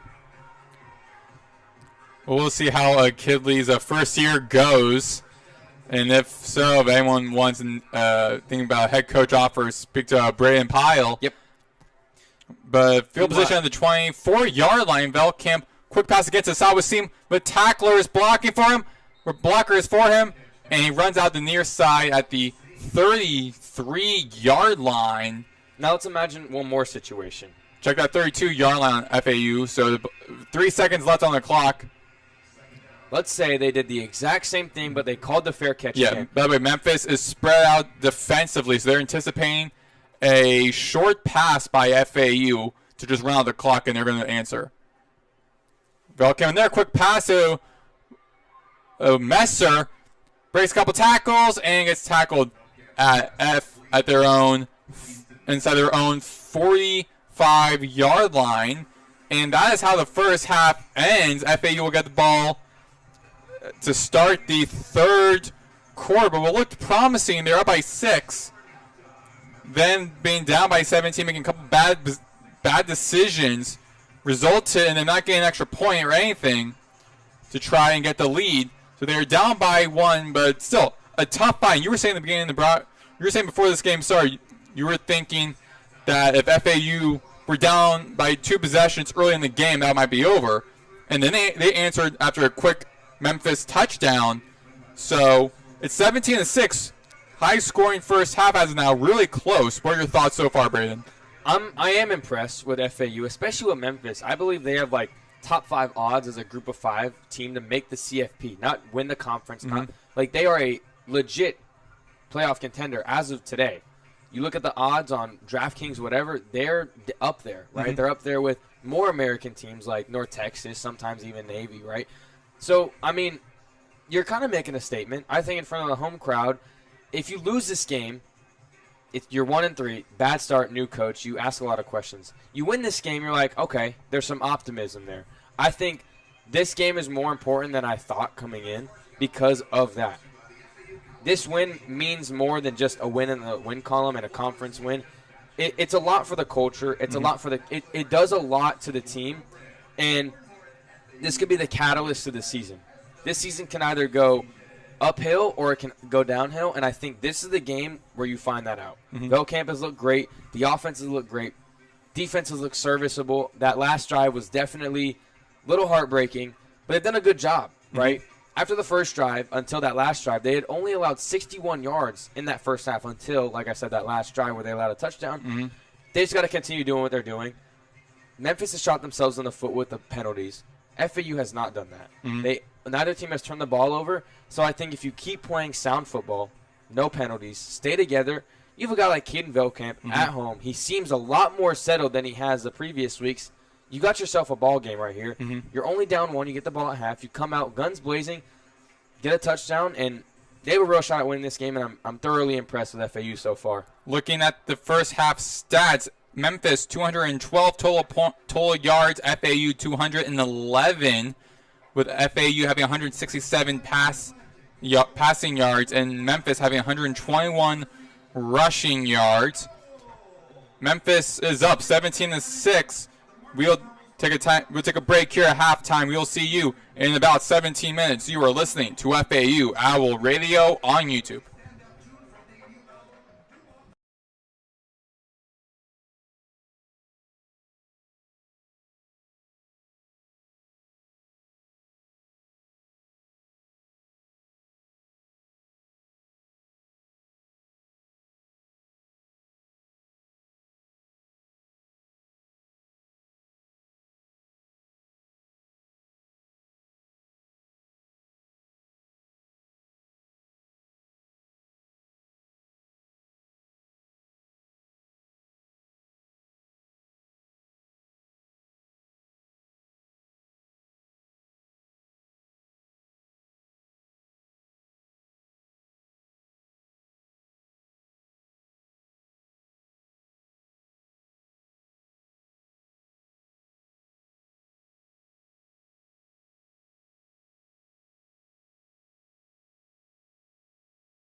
Welcome back, everybody, to FAU Owl Radio. Brayden, Pyle here. Joined alongside me is Maddox, Greenberg. In this matchup, Memphis leads the Owls 17-16. The only reason the Owls are down 1, though, is because of a crucial PAT mess-up earlier on in the game in the first half.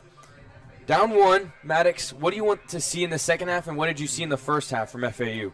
Well, what I saw in the first half was FAU looked really good offensively, more than I thought they would heading into this game. A lot better passing. Velkamp made a lot of good decisions. That was one problem in the past couple of games where he was just making poor decisions, still learning this offense. And also just penalties. There have not been many penalties on FAU. Majority have been on Memphis. And we're really also not many penalties to begin with the first half. Hopefully that'll result fall into the second half as well. Some clean football. Just no penalties stopping the game. Just good, clean, old-fashioned football. I'm hoping to see that also just for the second half as well. The Owls just continuing to do well offensively. Defense was really strong in the first half. I want to see them do that again. I want to see more from Wilkie Denard. I want to see some more from Deshaun Batiste. And who else can stand out? I want to see what the linebackers can do, how well the secondary is, how well are those matchups against those receivers on Memphis, and just, of course, what's really fun about football is just seeing like defensive players getting a great sack against the quarterback. So I'm going to see more of that from FAU because FAU does have a sack while Memphis doesn't. So I want to see that, and also just the aggressiveness FAU has had in this first half where nearly every score and nearly every fourth down they've been on, they went for it, or they try to go to the extreme, which Kidley loves to do. Because in the first home game, after they scored the opening touchdown, they went for a 2-point conversion instead of just going for the extra point field goal just to try to set that tone in.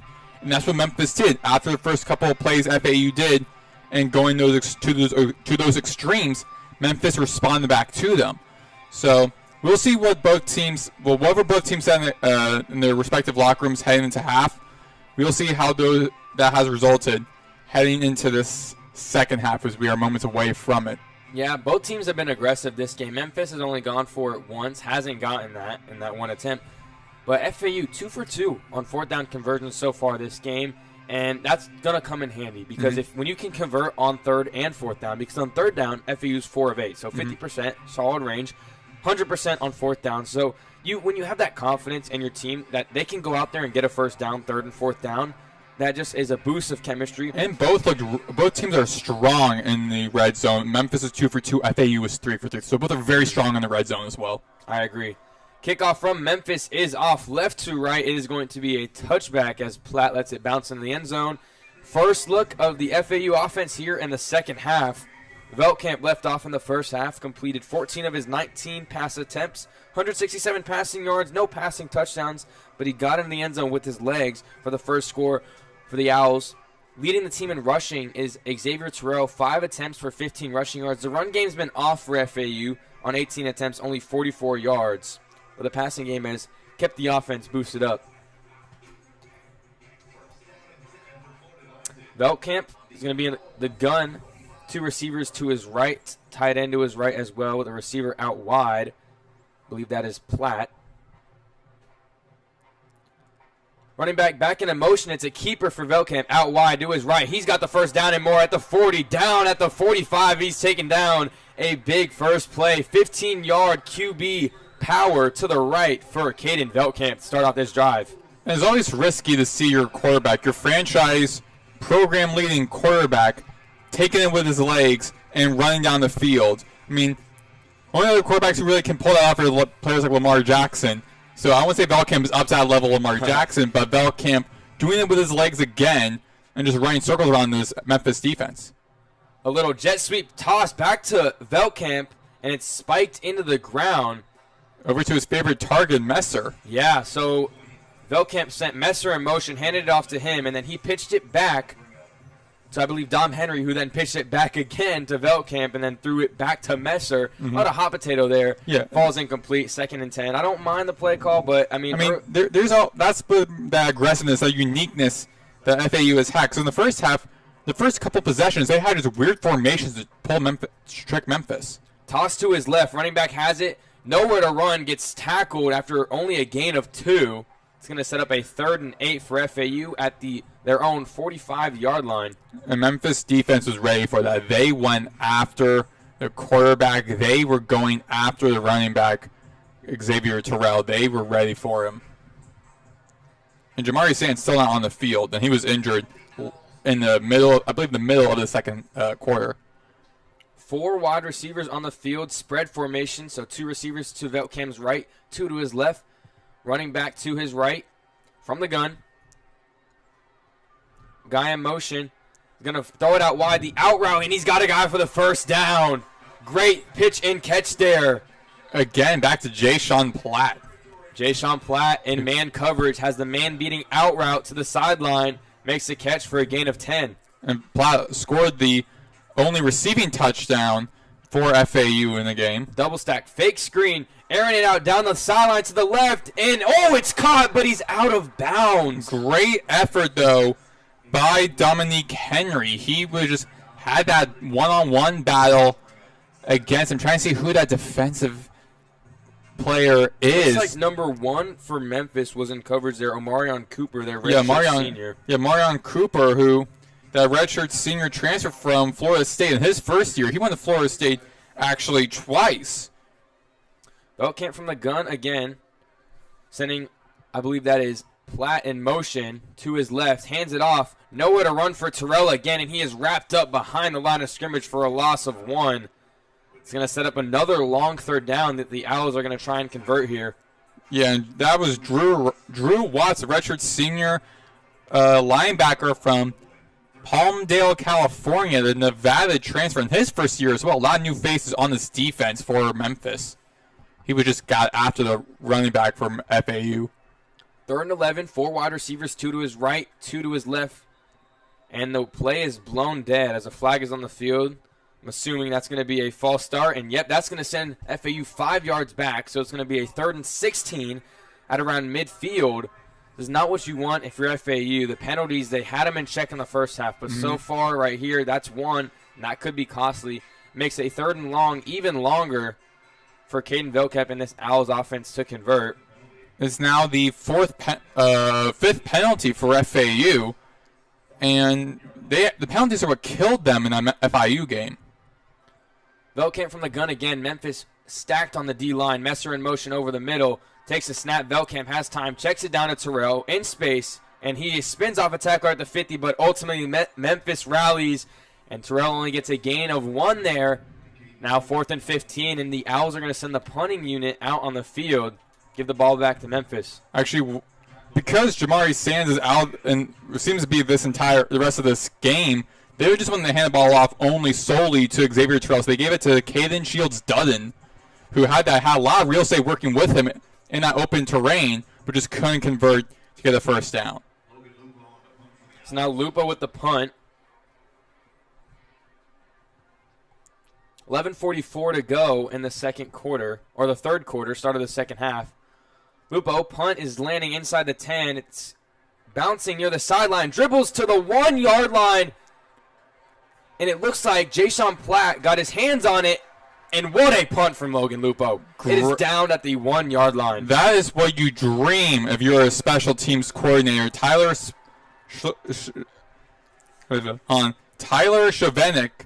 Chauvenek. Tough name. Yeah, he must love that from his special teams from that play. It was an interesting punt, too, because it landed near the sideline. So the up man, the punt returner, probably thought it's going to bounce out of bounds. But it goes inside and ultimately lands at the 1. We're going to take a quick media timeout here. FAU trails the Memphis Tigers 17-16 with 11:31. Brayden Pyle, I am joined alongside Maddox Greenberg. We will be back for the second half action here on FAU Owl Radio on YouTube.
We are back here on FAU Owl Radio. FAU trailing 17-16 behind Memphis, but a amazing Logan Lupo punt is where we left off last time, Maddox.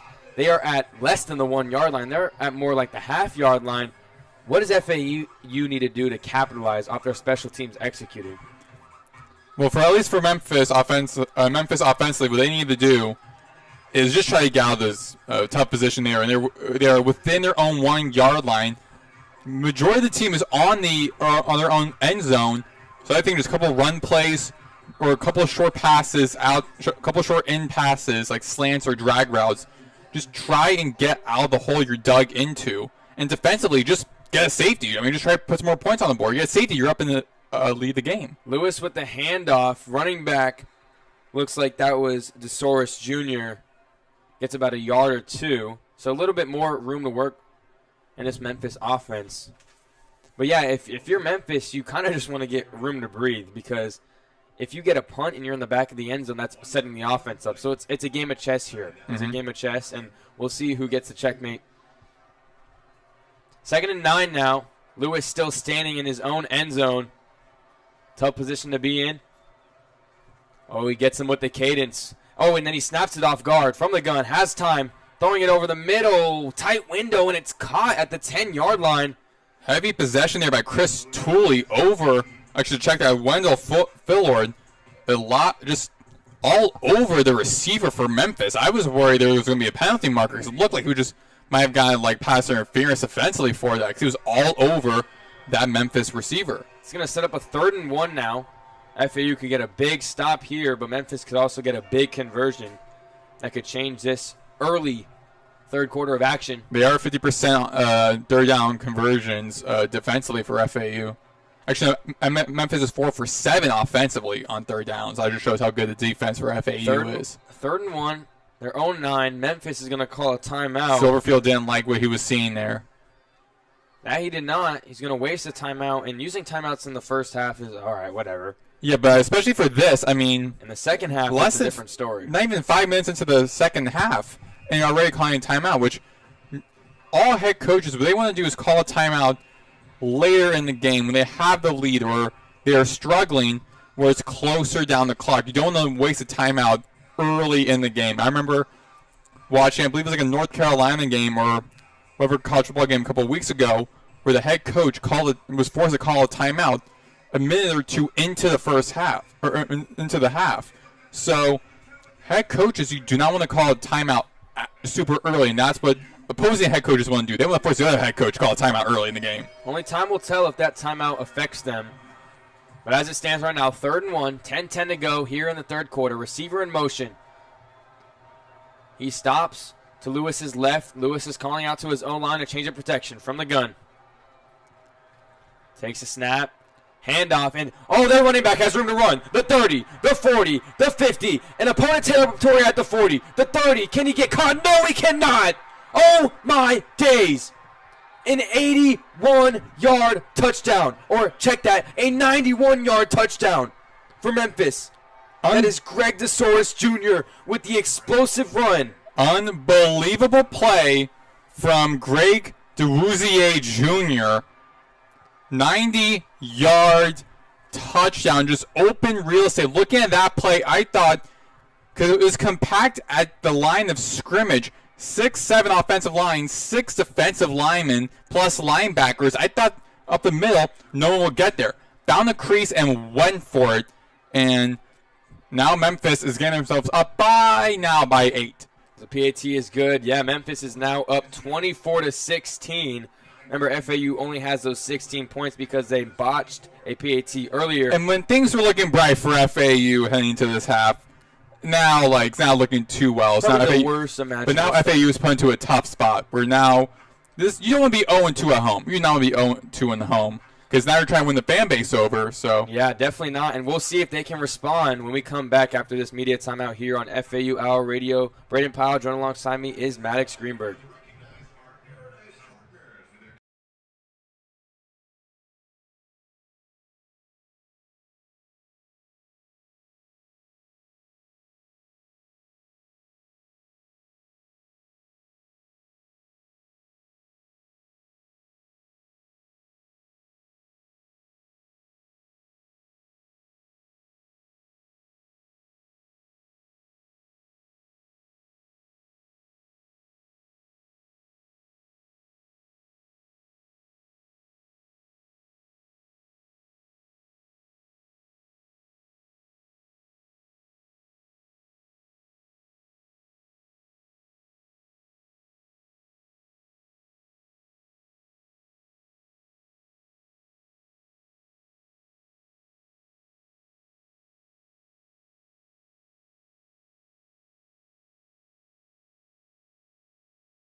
Welcome back to FAU Owl Radio.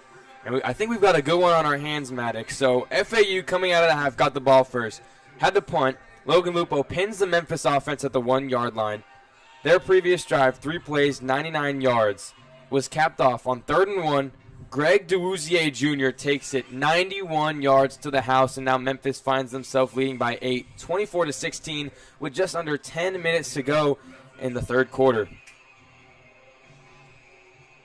What do you want to see here from FAU's offense? I mean, obviously you want them to get a touchdown, but how do you think they're going to be able to respond?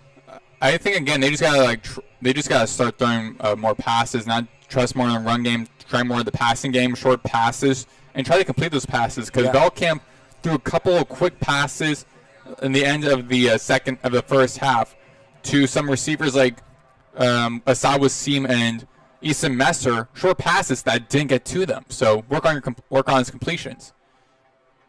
Kickoff is a touchback as Jayshawn Platt lets it go into the end zone as Caden Velkamp and this Owls offense is getting ready for their second possession here in the second half after that 99-yard drive from Memphis, looking to respond. And I agree, because especially with Jamari Sands, your star, your lead feature back, I feel like you do have to lean more on former Conference USA Offensive Player of the Year, Caden Velkamp. I mean, 6'6" frame, strong arm. He can do the things you need him to do, and this is the moment in time where you need him to do those things. Yeah, losing Sands in the middle of the second quarter was brutal.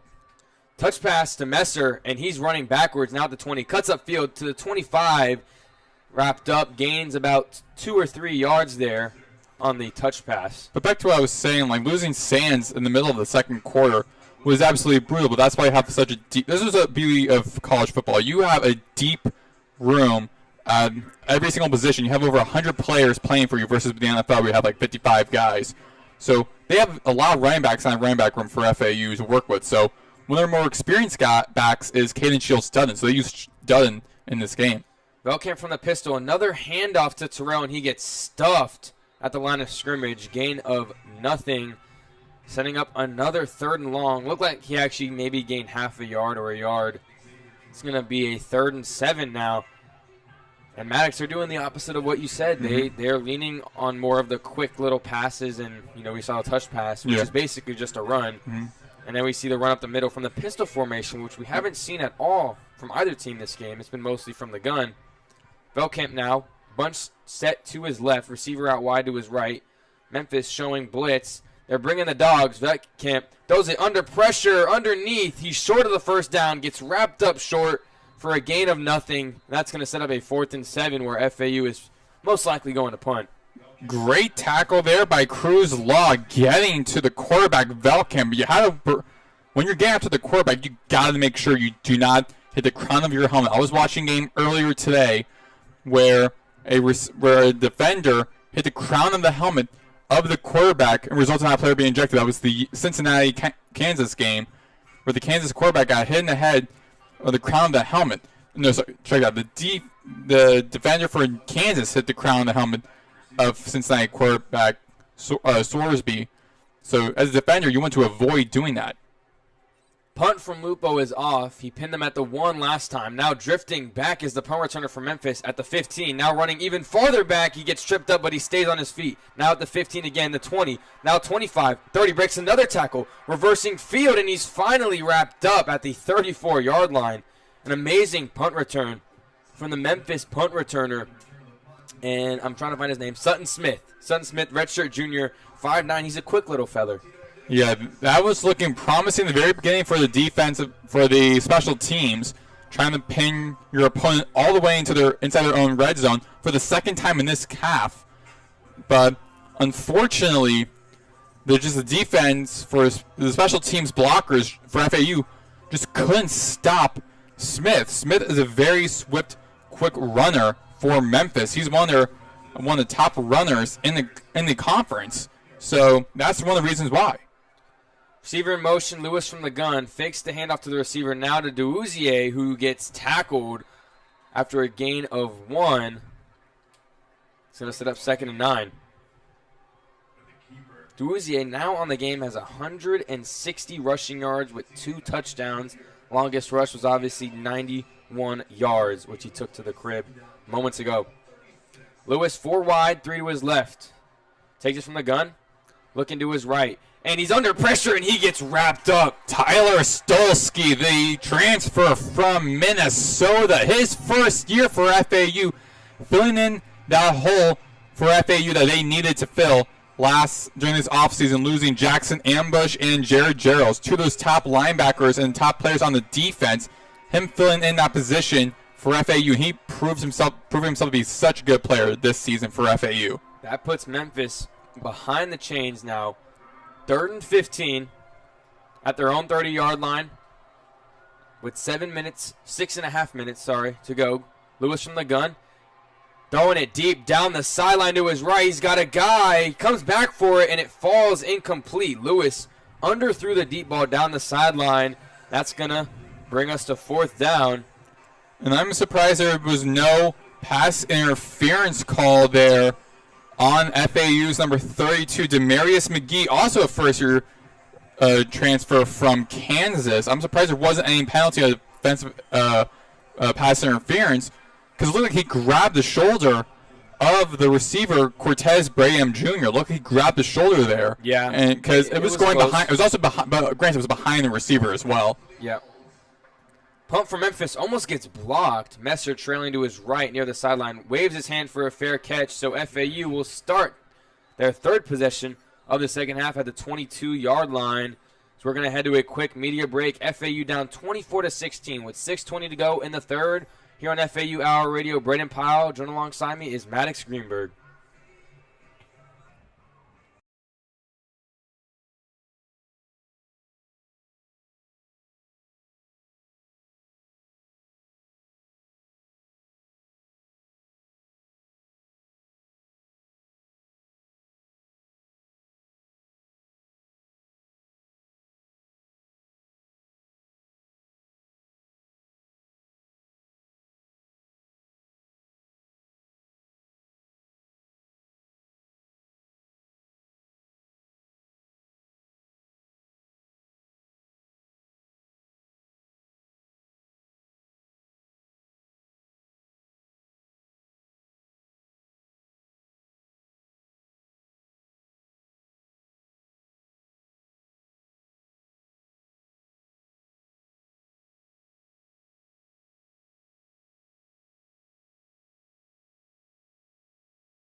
Welcome, everybody, back to FAU Owl Radio on YouTube. Brayden Pyle, joined alongside me is Maddox Greenberg. FAU came up with a big stop there.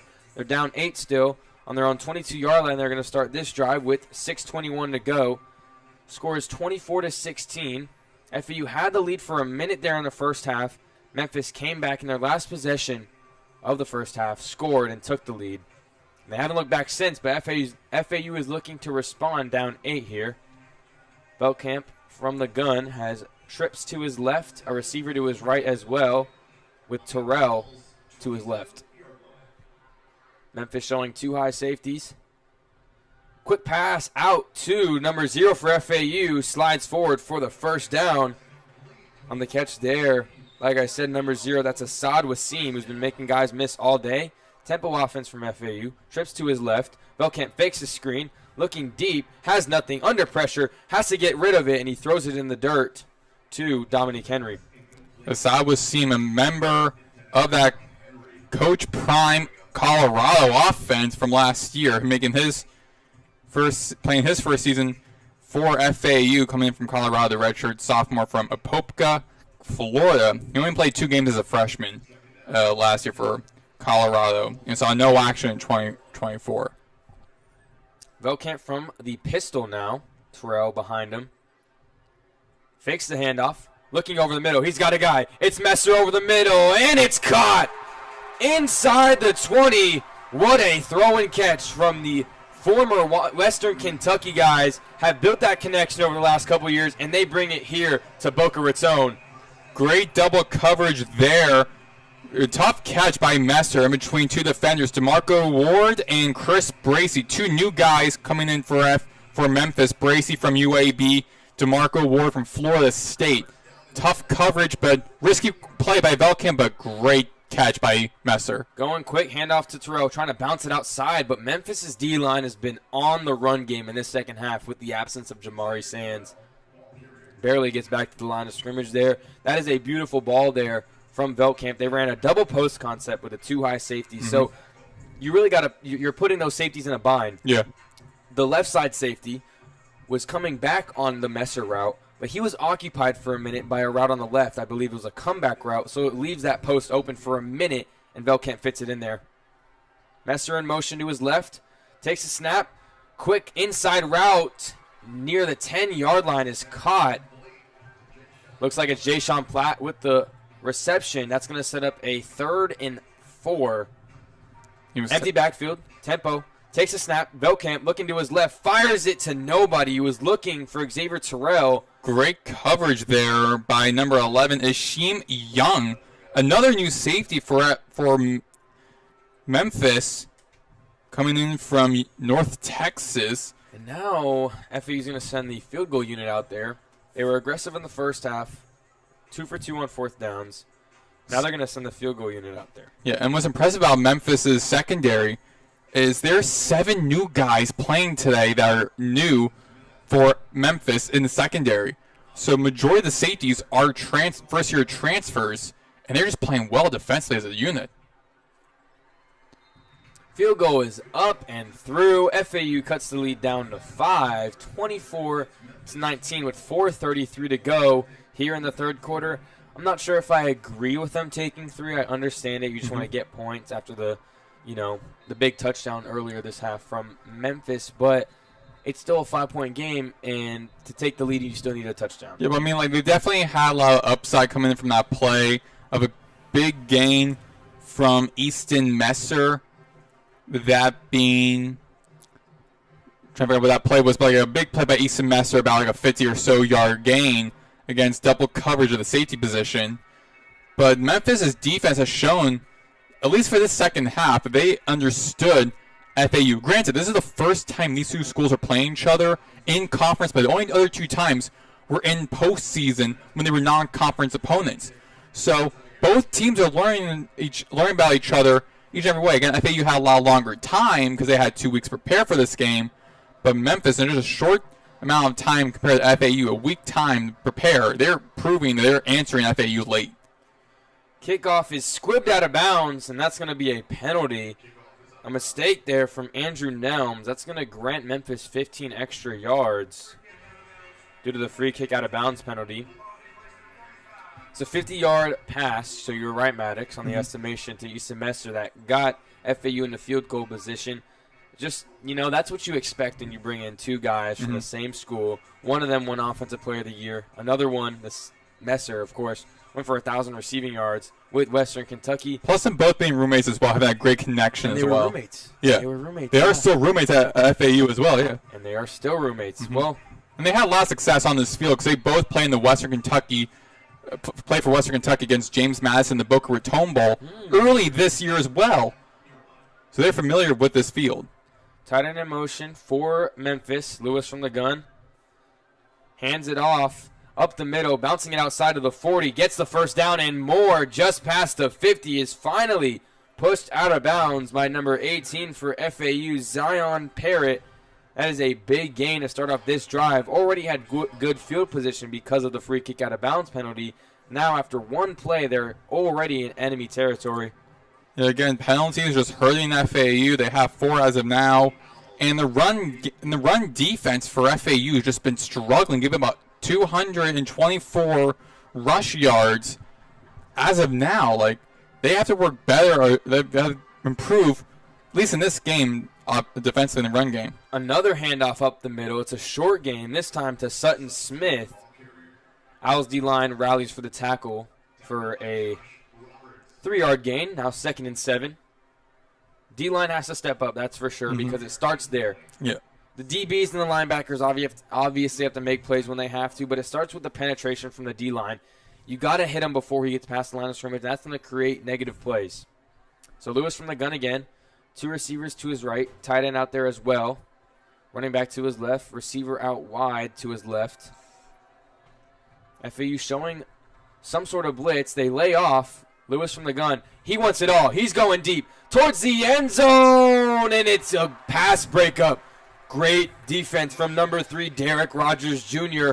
Maybe slightly underthrown there from Brandon Lewis, but good coverage nonetheless there, Maddox. Great opportunity, that great defensive play from Derek Rogers. Great coverage, just following the receiver throughout the entire play. I thought, because the receiver had him beat, I thought he won that foot race. It would have been a touchdown. But Derek Rogers proved to have great coverage there and proving beneficial for FAU. Now, FAU needs to get a stop here on 3rd down. It's crucial. 3rd and 7, down 5. They're showing some sort of pressure. Tight end in motion. Looks like they're in man. Lewis from the gun. Quick throw inside, and it's caught near the marker. And this is going to be just short, I believe, near the 39-yard line.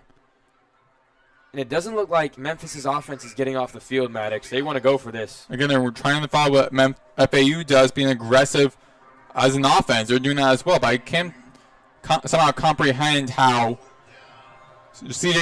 Brandon Lewis was able to complete that pass after FAU defender just got to him. I-form formation, heavy set. Lewis looking back, making sure his running back is ready. Big play here, 4th and 1. The Owls 40, hands it off, gets the first down. Good play call there from Memphis, just running it down the Owls' throat. It's worked all game long, and it doesn't fail there on the 4th and 1. It's going to set up a 1st and 10.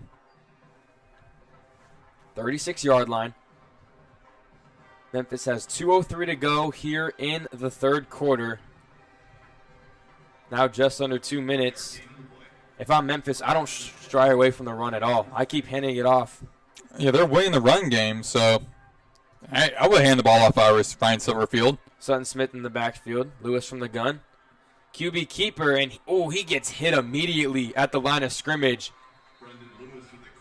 Looked like that was number 7 for the Owls getting in there from the tackle, Bryce Langston. Actually, that would be number 1, CJ Doggett Jr., another transfer for FAU coming in from Ohio. Yeah, the 1s and 7s are difficult from up here, I would say, but thank you for correcting me on that. FAU has got new uniforms, which I mentioned to you before the game starts. It's nice to have new uniforms because last couple of years, how the font that it was very thin, very condensed. It was really hard to see what the uniforms were. But apparently Memphis has this very exact same type of uniform number, so easier for us to look at FAU. 2nd and 10 from the gun. FAU brings the pressure. Lewis wants it all again. To his left, contested, and it's going to be pass interference. Tough for Therese Reed, another transfer coming in for FAU from UTEP, but great coverage he had there. He just got too pressed up on the receiver. Yeah. He's got to get his head around. If he gets his head around, you have a right to make a play. Mm-hmm. They say the defensive back has the same amount of right to make a play on the ball as a receiver. But at that point, you're not even making a play on the ball. You're making a play on the receiver because you don't get your head around. It was over the shoulder, but because it hit off the helmet, off the crown of Reed, they ruled out pass interference because you're interfering with how the guy was going to catch the ball. But great coverage nonetheless. But, again, you got to turn your head around once in a while as a DB. You got to turn your head around. Otherwise, you're going to have a penalty like that. Duzier hasn't been on the field much this drive. It's been Sutton Smith as the lead back so far on this drive particularly. Lewis from the gun. Takes a snap. Hands it off, and Sutton Smith is swarmed in the backfield for a loss of 1. Nawan Barber, another transfer for FAU coming in from Coastal Carolina. Last year, he had 22 tackles and 1 sack, and he just got right to Sutton Smith and stopped him immediately. Yeah, FAU, if I have this correct, had 13 guys leave by transfer and had 19 guys come in this offseason. A lot of new production coming in for FAU this season. Same for Memphis. Again, a lot of new players defensively in that secondary for Memphis. Empty backfield here for Lewis. Linebacker blitz. Lewis steps up. He's going to run. He's going to take it. Makes it back to the original line of scrimmage near the 20. As we hear some banging from the coordinator room next to us. But that's going to lead to a 3rd and 7. He was attempting to juke to both of those FAU defenders, but one of them just grabbed him by the ankles and pulled him down. And we were heading to the 4th. That's going to end the 3rd quarter of play. When we come back, it's going to be 3rd and 7 at the Owls' 18-yard line for Memphis as the Tigers lead the Owls 24-19. We'll be back here on FAU Owl Radio on YouTube.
We are back here on FAU Owl Radio, and we have a good one on our hands.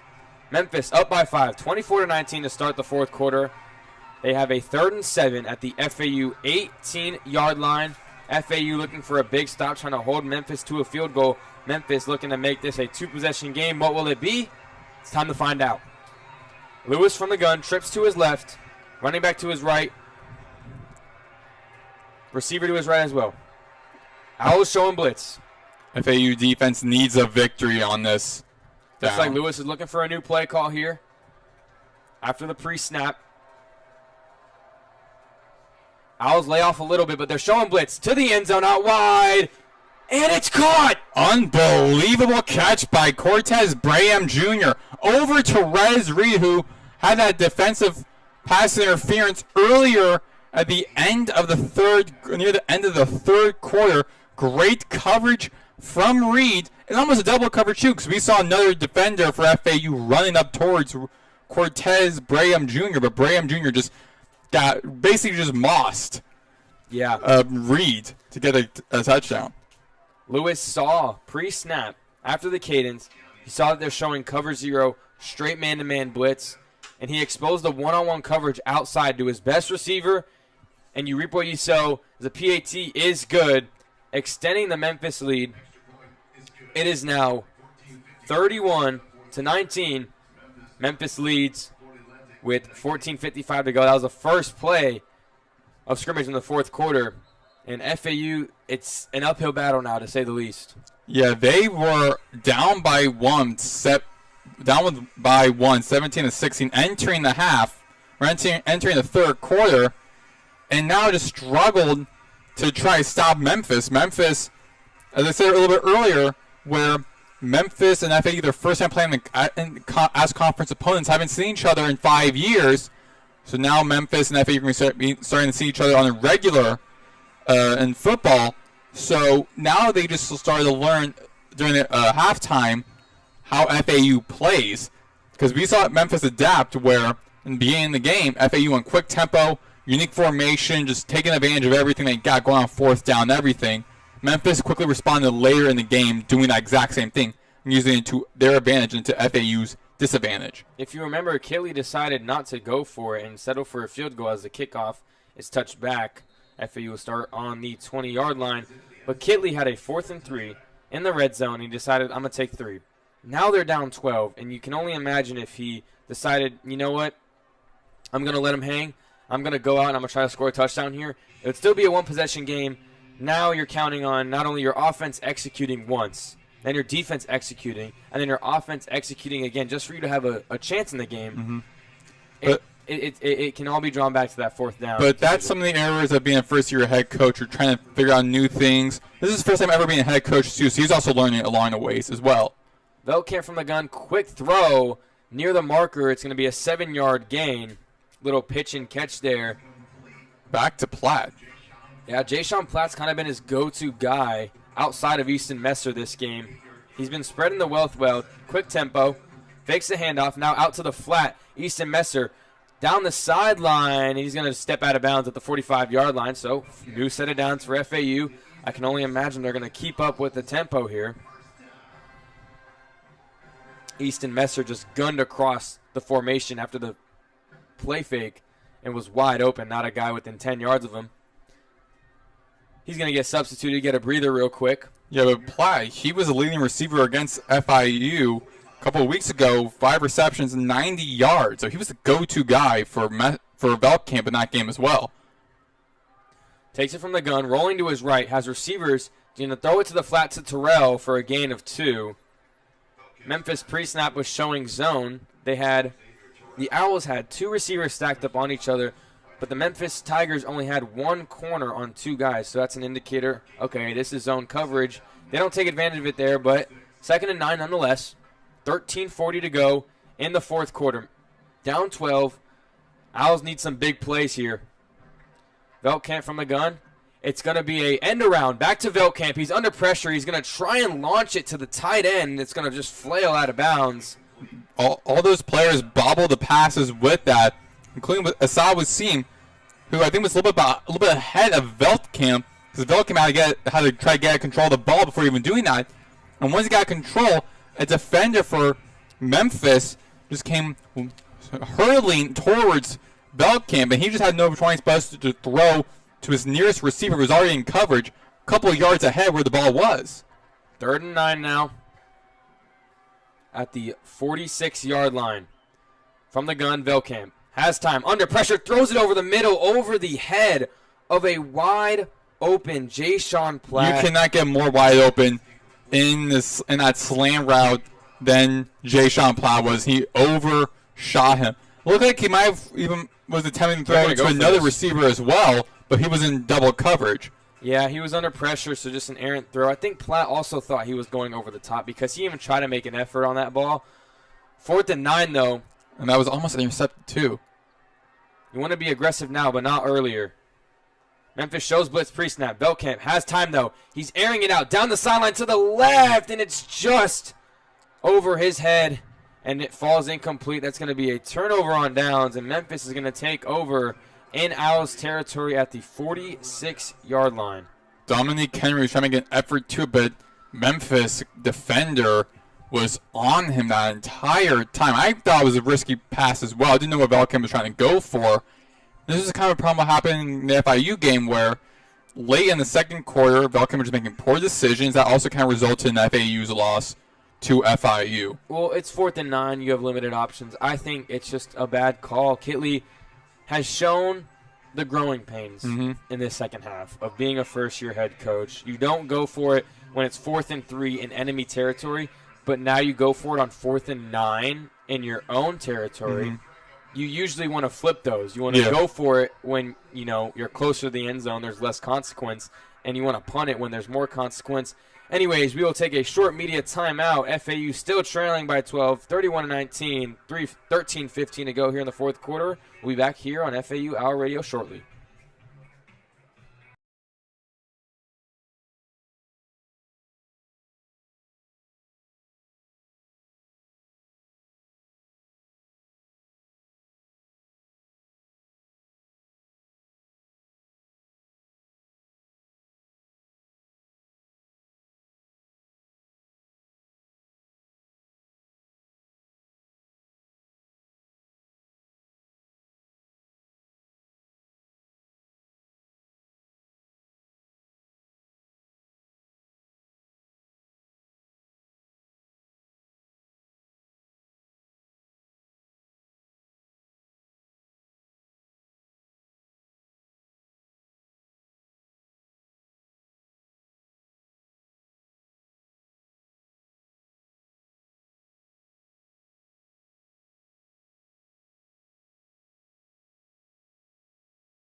Welcome, everybody, back to FAU Owl Radio. Memphis versus Florida Atlantic. Memphis is ahead in this one, 31-19.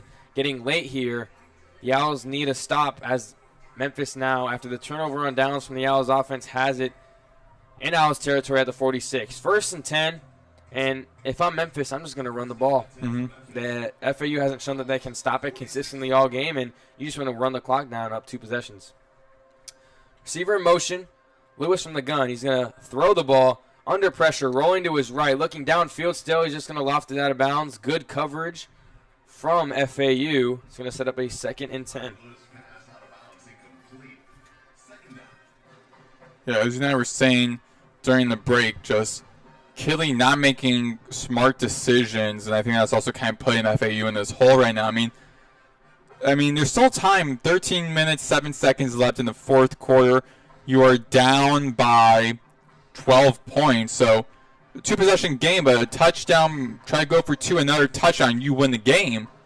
But they got to stop making those poor decisions, and they have to get a quick turnover on downs. Lewis from the gun again. He's going to hand it off this time. Son Smith makes a guy miss. Outside, gets pushed out of bounds after a gain of about 3. Maybe a gain of 2. Going to set up a third. Looks like a gain of 3, so it's going to set up a 3rd and 7. Leon Hart Jr., another new guy for FAU, a transfer coming in from Marshall, pushed out the running back for Memphis, and now we're on 3rd down. This is a big time play right here. FAU needs a stop. Down 12, just under 13 minutes, 12:35 to go.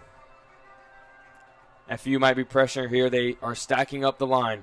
Lewis from the gun, running his cadence. Takes a snap. FAU bringing a blitz. He's under pressure. He gets sacked from behind. The ball is loose. It's recovered by the Owls. It's picked up. Running it back to the 20. What a play. And FAU is right back in this game. That was number 30, Kamari Johnson. Another transfer for FAU coming in from Coffeyville Community College.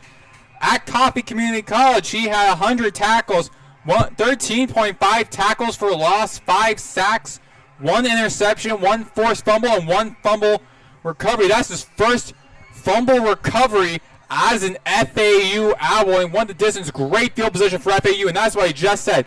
There's enough time in this game. FAU just needs to do is get a turnover on downs defensively and try to get some points on the board. They're already in field goal territory. Yeah. They can get a field goal, get another touchdown, 2-point conversion, and that will tie things up if my math serves me correctly. Not a math major, but I think that is correct. Great job by the FAU defense, but the offense has to capitalize. Veldkamp from the gun. Fakes a handoff out wide to the 10 is Jay-Sean Platt yet again. It's going to set up a 2nd and short here. FAU with a quick touchdown can make this a 1-possession game. Memphis pre-snap showing zone coverage. Actually, scratch that. They're showing man coverage.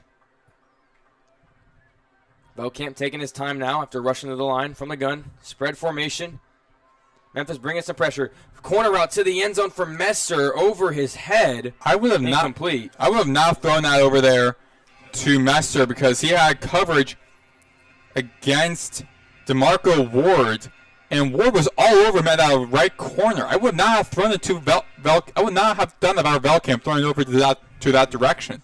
I don't mind it. It's still 3rd and short, but FAU cannot settle for a field goal once again here because that'll only make it a 9-point game, and that is 2 possessions. I mean, I will still take the points. I mean, you go quick. Memphis showing blitz. Direct snap to Veldkamp. He's going to take it. He's going to get the first down just barely, it looks like. And yes, he is. Great athleticism shown there from Veldkamp as he sneaks inside the 10-yard line for the first down. First down marker was marked at the 9. He got to around the 8.5-yard line. That's a new set of downs. Now 1st and goal from the 8. FAU, 11:45. Scratch that, 11:20 to go here in the 4th. Down 12. Need to respond to this electric Memphis offense after forcing a fumble. Veldkamp from the gun. Hands it off to Terrell, and he's fighting for yards. Maybe gets a gain of 1. Maybe 2. Depends on the mark. It's going to set up 2nd and goal. The goal line offense the red zone offense has struggled a little bit with getting into the end zone so far this game, but they've converted well. They're 4 for 5 in the red zone so far this game. Heavy set here for Veldkamp. Toss play. Outside. Cuts it back inside. Does he get enough distance for the touchdown? And he does. That is how you respond. FAU is right back in this game. 31-25. 10:30 to go. That's what I said. I mean, listen, moments ago, it looked like Memphis might score again and be a huge hole for FAU, being down by probably 19 points, but they needed to do was first get a stop on defense, and they did a forced fumble recovery by trying to remember who the defender was for FAU, Leon Hart Jr. Actually, check that. I want to shout out real quick while you get that together. Xavier Terrell, after the Owls featured back, Jamari Sands, goes down with injury. He comes in, he's the lead back, and he fights for 6 yards. There is not a single point on that toss play where he had room to breathe. Well, actually, the play is going to be ruled back. It looked like his knee was down. I was going to say, actually, Kamari Johnson was the one who recovered that play, but they fristed that. Now, looks like they're going to probably get another opportunity to get a touchdown. So they still have time on the clock, and it'll be up by, you'll be down by 5 after this point, most likely. So you have plenty of time to work with, and now it puts Memphis back into a corner. But I have not seen FAU play like this. I would not expect FAU to play like this entering today. FAU from the pistol. Heavy formation. Terrell behind Velkamp. He's going to hand it off, and he's going to get into the end zone. No, I think he was in, Brayden. Yeah, I'm pretty sure he was. He's still standing in the end zone with the ball, so yeah. I'm pretty sure that confirms it. Yeah. Touchdown, Owls. They're right back in this game, and now I can say that. 31-25, 10:20 to go. Xavier Terrell capped off that drive after the forced fumble and the recovery. Started that drive at the 19-yard line. The Owls defense, might be the first time I'm able to say this season, comes in clutch. The PAT from Smith is up, and it is through. 31-26. 10:20 to go here in the fourth quarter, and I've said it all game, but we've got a game on our hands. Tigers versus Owls. Fourth quarter. We'll be back here on FAU Owl Radio for the rest of it.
Welcome, everybody, back to FAU Owl Radio. This game just got flipped on its head. Maddox, why don't you recap what we just saw?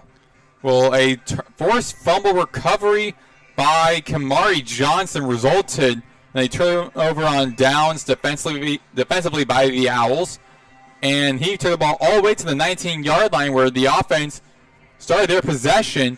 Initially, it was a touchdown by Xavier Terrell, but he was ruled just short. So then Terrell went and again scored the touchdown to solidify. So now it's 31-26. FAU at one point early in the fourth quarter seemed like they might be lose this game, have the game out of their hands, are now right back into it. Kickoff with 10:20 to go is underway, and it looks like it's going to be yet another touchback. I feel like the only return on the kickoff we saw was Jay-Sean Platt before the first half ended, which went horribly wrong. So I guess both teams don't really want to test the special teams of one another. FAU's defense is coming back onto the field. Memphis's offense is coming back on as well. Actually, there was Sutton Smith for Memphis in the third quarter, I believe, where he caught the ball inside the 10-yard line. That was a punt return. Punt return, okay, yeah. Nonetheless, Lewis and the Memphis offense back on the field. Trips to his right as the Owls D-line shifts. Tight end in motion to block. Takes a snap. Hands it off. Cuts up the middle. It's only going to be a gain of 1 for Greg Duozier. I had to wait for the PA announcer to say it because I forgot how to say his name.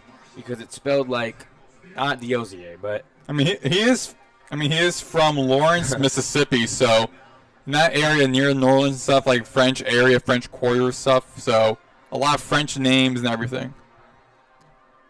Owls safety showing blitz. That's number 4. Now Lewis wants to change the play call. It looks like Dylan Williams is showing blitz, and he is coming. Lewis looking downfield over the middle on the post. It's caught!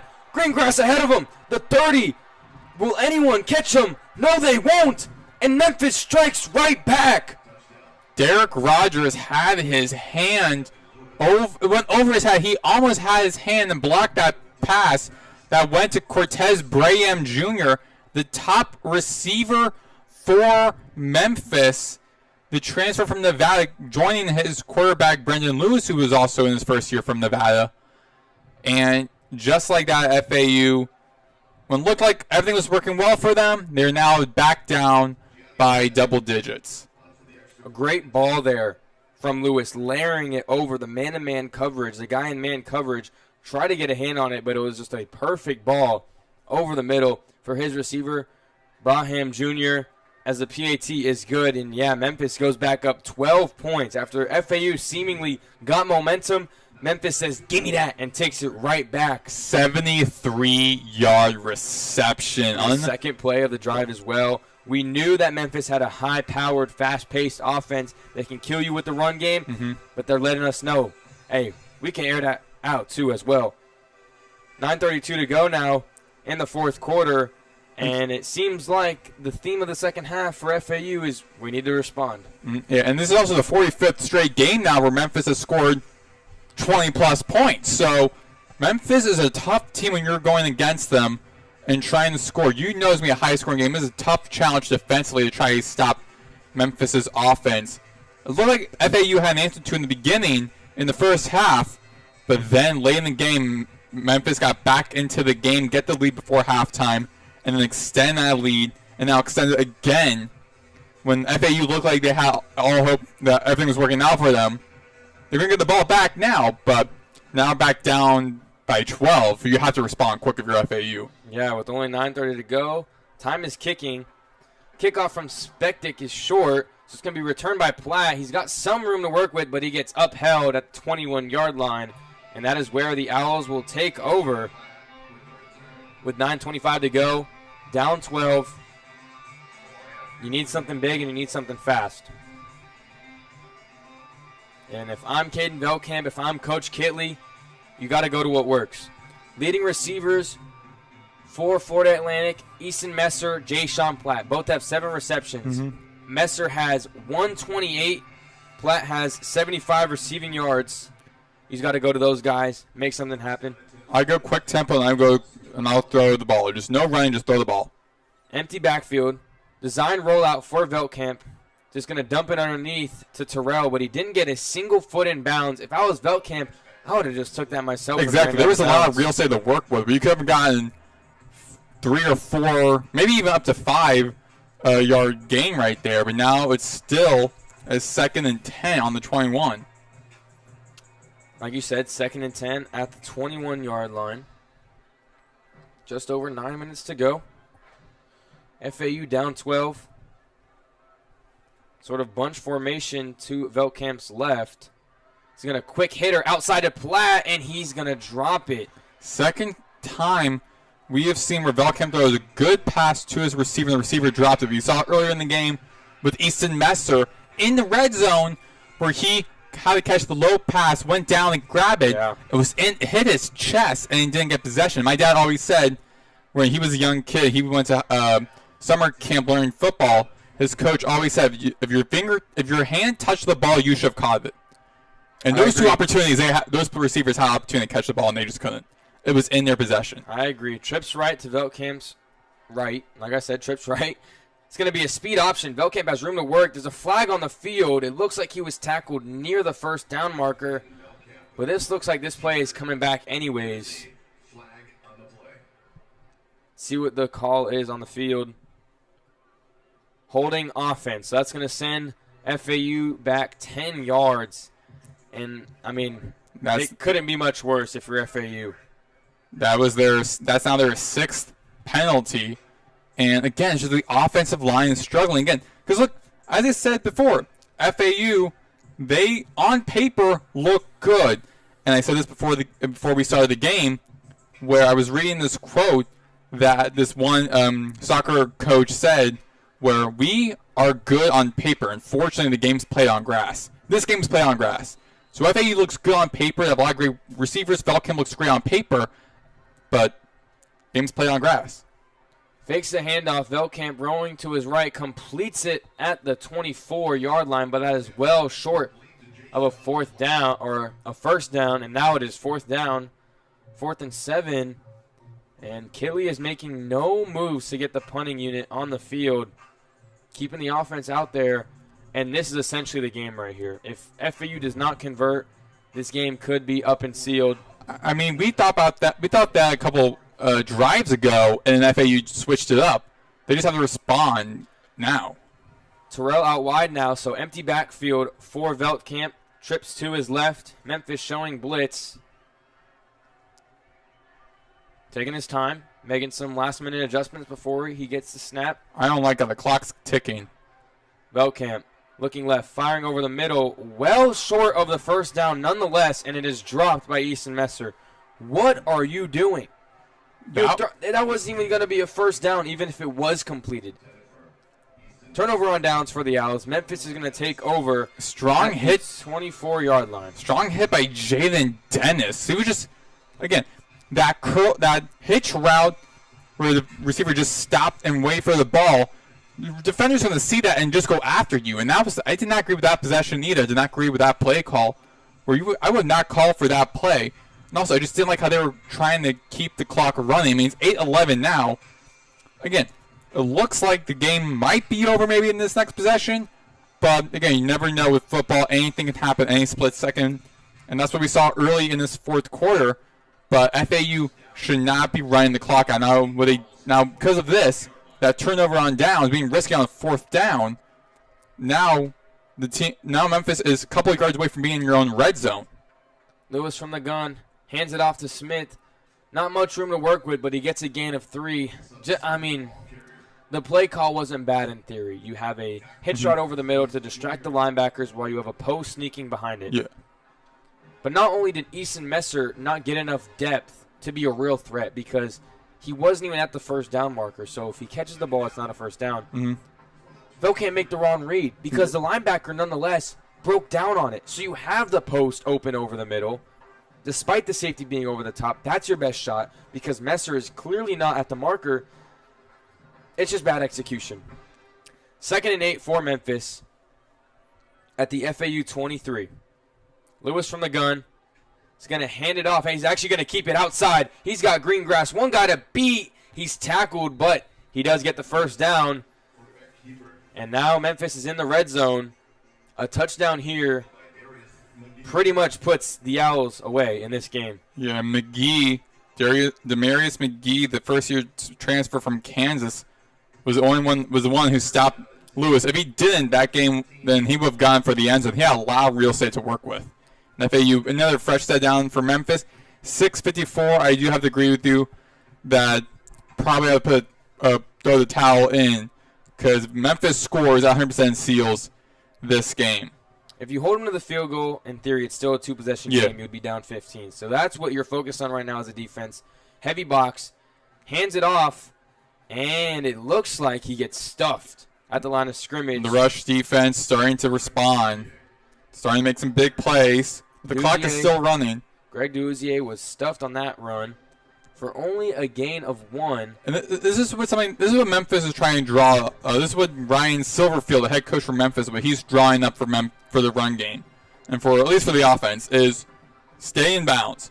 Don't go out of bounds, stop the clock. Just stay in bounds because 6:06 now in the fourth quarter in the red zone. You're going to score no matter what, basically. Just run the clock down because we're going to put as much pressure as you can on the Owls. Heavy box from FAU again. Lewis from the gun. Hand it off up the middle to Duzier. He's going to get about 3 or 4. So that's going to set up a 3rd and medium for Memphis. If I'm Memphis at this point, a first down is very valuable, even though the marker's at the 4-yard line, because that's going to waste so much more time. But I would still take a shot to the end zone as there's an injured Owl on the field. Didn't get a read on the number, but it looks like a linebacker. I'm just going to take a shot in the dark. I mean, we know it's not Tyler Stolsky, who's their top linebacker for them, because he's still up. So, I mean, you really hope. I don't want to sound wrong, but it did look like a white guy on the floor. So, that eliminates. Let's play a game. That eliminates pretty much every DB. Brantley Jr. is not white. Leon Hart Jr.? Leon doesn't sound like a very white name. That is number 11. That's Gavin Marcelin. It is not a white guy. It is. Okay, the that's on me. 6'3", 247-pound sophomore from Homestead, Florida. In his career at FAU, 14 tackles, 4.5 tackles for loss, and 2.5 sacks. Hate to see a player like him leave. A great linebacker, a great defender for FAU. He made a couple of good plays early in this game. Hate to see a great player like Marcelin out. He got up gingerly, but I think he'll be all right long term. Yeah. 3rd and 7 for Memphis. So you need all the manpower you can. He was their starting linebacker entering this game. I will say that injury timeout does help FAU a lot because it stops the clock. Well, the clock's now starting off again. Yeah, but it gives you a little bit of time to breathe as a defense. Make a game plan.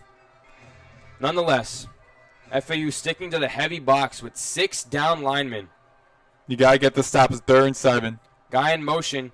Now going back. Lewis handing off. Duzier, can he get the first down? It looks like he cannot.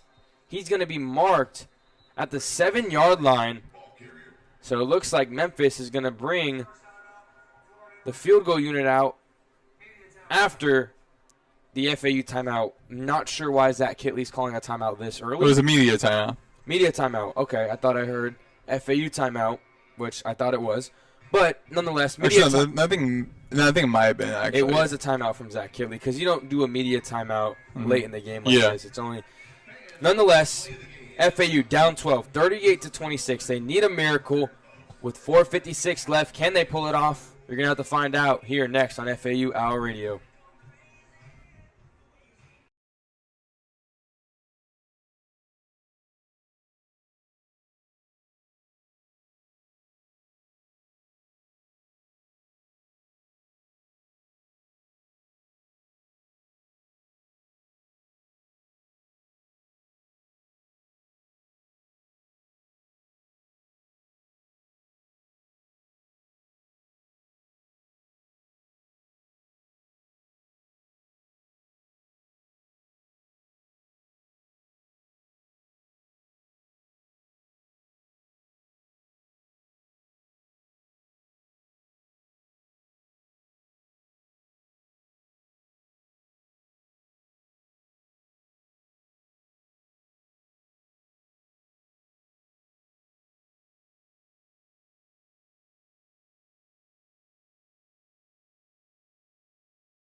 Welcome everybody back to FAU Owl Radio. The Owls trail the Memphis Tigers 38-26.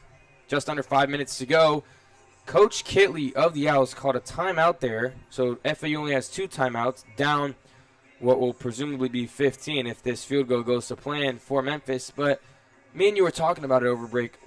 Why are we calling a timeout so early when those timeouts are going to be needed when you go back on defense if you get a touchdown this drive? I mean, we did mention how, like, I'll mention this after the field goal by trying to remember the guy's name, by Gianni Spedic. Looks calm, cool, and collected. Field goal is up, and it is good. Tigers extend their lead to 15 with 4:54 to go in the fourth quarter. But going back to what we were saying during the break, I think one of the reasons for like the time, well, after that timeout, you and I were talking about how it seemed like Kitley is kind of struggling, particularly as a first-year head coach. And I was saying how there's like a risk when you're bringing a young head coach in his first year as a head coach. There's always a risk being like a first-year head coach because you know what he's going to bring in because he has to have a resume as a head coach. Particularly a young head coach, too, with not that much experience. He has a great resume developing quarterbacks and having great offenses, but then comes a whole expertise in knowing as a head coach, experienced head coach, what to do and what not to do.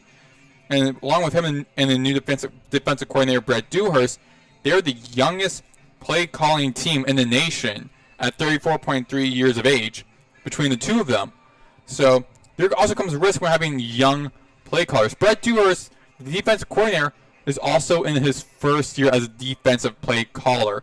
Bill Kitley has experience as offensive coordinator, just not as an offensive play caller, but not Dewhurst as a defensive play caller. There's always comes risks with that. But granted, it's their first year. Will return the kickoff, see if he can make something shake, as he cannot, as he's stunted at the 22-yard line. But it's cruel to say, and it's harsh, but as of right now, Kitley is not ready to be a head coach. I mean, so like early in the season, I mean they're down 41. There are times where you prove that you can play call, and there's times where you can prove you can game manage. I don't have any doubts about the play calling, but he needs someone next to him to advise. Why are you calling a timeout with 4:50 left when you need those later on in the game? Why are you not going for it on 4th and 3 inside the 5-yard line? It's little things like that that are so game-changing. Velkamp, quick throw from the gun to Messer, tackled after a quick catch and run for 4 yards. I was going to have to go tempo here. But, yeah, I believe in him as a coordinator, as a play caller. He's proved that at Texas Tech. I mean, as Velkamp takes a snap, dump off to Messer yet again. Swarmed behind the line of scrimmage, and it looks like he's going to go and lose a yard. Owls are showing really no fight offensively as we've seen early in this game where they're taking a lot of risks and just going all over the place. Memphis has officially answered everything that FAU has thrown at them and some. Velkamp fires over the middle, almost a hospital pass, but it is caught for a gain of 3. It's going to set up a 4th and medium. That was DeMarco Ward again, having a great game in the safety position. This is the game right here. Velkamp from the gun. Looking for a receiver over the middle. He's got a guy just past the 40 up to the 43-yard line. Is Jay-Sean Platt. I mean, we're going to see how the rest of this first season goes. I mean, it's not going to be something like with Velkamp now has all day. He's just going to dump it off to Terrell, and he gets hit hard by the linebacker from Memphis, number 7. Looks like that was Drew Watts. So FAU, they're not letting you get a word off because they're going quick tempo. Yeah, I'll say after this next play. Spread formation. Velkamp again. Throws it over the middle. Tight window throw, and it is dropped. That is now the 3rd drop on the game from these FAU receivers. Had his hands on it again. But, I mean, we're going to see how Kitley goes the rest of this season. I mean, I don't think the FAU and athletic director Brian White is going to immediately be like, hey, after the first year, you're done. No, he's going to stay for 3 years. But as of right now, he's not ready as a game manager. Yeah. Double stack gun formation. Now sending. Looks like that is number 5 in motion. Receiver. Quick screen falls incomplete, setting up a 4th and 5. And it's just like, you're down 15, 3 minutes to go, and we're still calling screenplays. You're making me want to take back the fact that you're a capable play caller, because that does not give capable play calling. Marion Cooper was in the waiver there, and then has stopped his teammate Ishima Young from starting a fight almost, a little scuffle. Had to tell this guy, hey, calm down. We're up already. The game is basically over. Stop trying to trash talk the guys and start something where it can hurt us with penalties. Just keep your cool. Quick pass to the running back, and he's not looking for it. Xavier Terrell doesn't get his head around Veltkamp. Actually, it was Caden Shields Dutton. He just had that expression of like, oh my god, like he just couldn't believe with himself. I don't think it was just him and Veltkamp just not reading each other. They were not communicating with each other because he immediately threw the pass. Well, Veltkamp immediately threw the pass. Well, it seemed like Caden Shields Dutton thought the play meant him to go a little bit further down before turning ready for the catch. So they both weren't communicating well there. It's more of a bad read from Veltkamp because it's man coverage. You have a linebacker trailing your running back, which, again, I'm not sure why Memphis is running man coverage this late, but you just let your running back get downfield. There's no guarantee he's able to get the first down because he threw it immediately. It's just a lack of meshing as a team so far, and that turnover on downs basically seals the game. Lewis under center in the I-form formation. Hand off to Duzier, and he has space to run out past the 30. Finally pushed out of bounds inside the 20 at the 18. And, man, is he having a game. Greg Duzier Jr.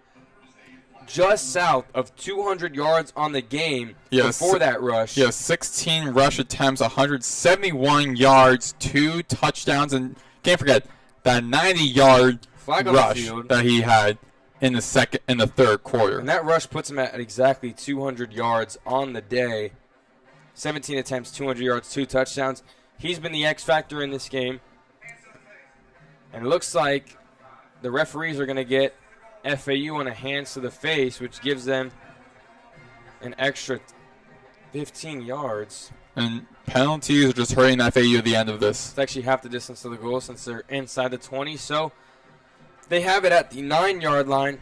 And we're starting to see a little exodus of people, fans just leaving the game. Because Memphis fans are staying, FAU fans, for the ones that are staying here, are just befuddled with what's happening right now. I mean, FAU has not been in a bowl game since 2020 against Memphis, nonetheless. They haven't been in a bowl game in about 5 years, and they're just every year seem to have that hype of, oh, bringing someone like Kerman who is great in bowl games as a roughing the as unsportsmanlike conduct, I believe would be put on Leon Hart Jr. as he pushed the running back after the whistle was already blown. But for like FAU fans, it puts off out, but like for FAU, just them, for the FAU fans to be like, okay, well, get someone like Tom Herman, a head coach who has a great record in bowl season, and then bringing on a quarterback who he taught while at Texas. Another unsportsmanlike conduct. So two unsportsmanlike conducts on that single play. But so next to just FAU having like a new head coach coming in that brings in like a great resume, and then bringing a new head coach coming in this season, and then bringing on the Conference USA Player of the Year, bringing on one of his top receivers, bringing some great guys defensively, a new head coach who is one of the hottest names in college football, youngest head coach in college football, youngest active college football head coach, offensive genius, quarterback whisperer, helping develop quarterbacks like Bailey Zappi and Patrick Mahomes. All this hype every single offseason, and then it just starts it just starts not working out well for them. And just fans are sitting here just recapping realizing every single season it's happening the same thing. It's like a Groundhog Day. Lewis handoff to Duzier, and he's in for the touchdown. Memphis, when it rains, it pours. 47-26, and for any bettors maybe listening in on the game, the point spread, the final line was 14.5 for Memphis. They were at a 15-point lead, and with this PAT, they will be up plenty for your slip to cash. So you can tune out now. No, I'm just kidding. But yeah, just extending on what you were saying, there's a lot of problems, but it starts with the head coach. It always starts with the head coach. I was going to say it starts with execution. Yeah. Because there's a lot of times where there are plays that look like they're doing something and it doesn't happen as the PAT is good. I'm not sure if that's just bad play design, but I doubt it because of Kitley's past at Texas Tech. You don't play call at Texas Tech, a Power 5 school, a school that could possibly make the college football playoff this year. You don't coach at a school like that and have such a big role and not be good at what you do. Yeah. I don't doubt that he's a good play caller. I think it's lack of confidence in his guys. I think it's a new environment. It's a lot of things. Yeah. But at the end of the day, managing the game, making the right decisions, calling timeouts when you need to, bringing the best out of your guys. There's just a lot of more experience of like as a head coach. When you're a head coach, experienced head coach, nonetheless, you know these certain situations, what to do, what not to do. So he just doesn't have that. Yeah, again, I don't think like after this year, FAU athletic director Brian White's going to say, yeah, we're done with you. He's going to give him a couple more years to work with what he's got, like build what he wants to have. But first years are always so tricky because you got some outliers like Kurt Signetti from Indiana who comes in from a mid-major, goes to a Power 4 school and takes them to the college football playoff. And they win, I believe, was in like the first round, I think, or they at least made it to the first round of the college football playoff. Kickoff is going to be returned by Platt. See if he can try to make something shake. He gets met, and the ball is out at the 15-yard line, and that just looks like some icing, some cherries, maybe a little bit of vanilla ice cream on top of this bombardment, this absolutely befuzzled cake that FAU has left on the field tonight. Icing on the bun cake. Yeah, I mean, and this cake isn't a normal cake. This cake is made out of dirt and human feces because this was awful performing in the second half. I thought they had me in the first half, I'm not going to lie. Yeah. They had me in the first half. 16-17, should have been basically 17-17. But they go out, and they allow 24 points as a defense. 31 total points they allowed in the second half. And there's just no fight. There's no fight.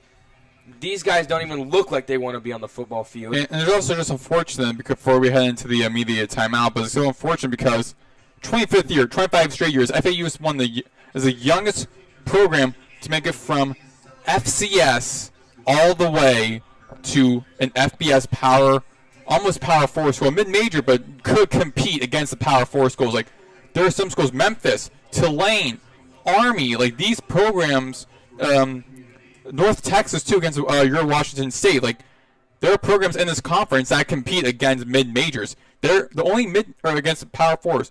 The only mid-major to make it to the college ball playoff came from this conference. Yeah, and just really quick before the media break, Memphis is a great team. Yeah, they are in no shot about playoff talks for a reason. But you were in this game. You were down by 1 point at half at home, and you literally just let Memphis take it from you and run away. Yeah, that's just what comes with having the youngest head coach in the nation. But we'll see how this one ends. I'm not sure if there's some surprise here, but I'm sure Memphis is going to run away with it with under 2 minutes to go. We'll be back here on FAU Owl Radio for the end of this one.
We are back here on FAU Owl Radio on YouTube. Maddox, Greenberg here, Brayden, Pyle.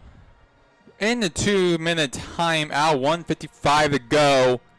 And Memphis with the new quarterback coming in under the helm, giving Brayden Lewis a break.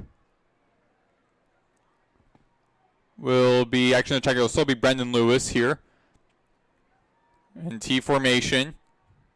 With one receiver over to the right. Ball on the left hash mark, hands the ball off to his running back, and tackled by a swarm of Red Owls.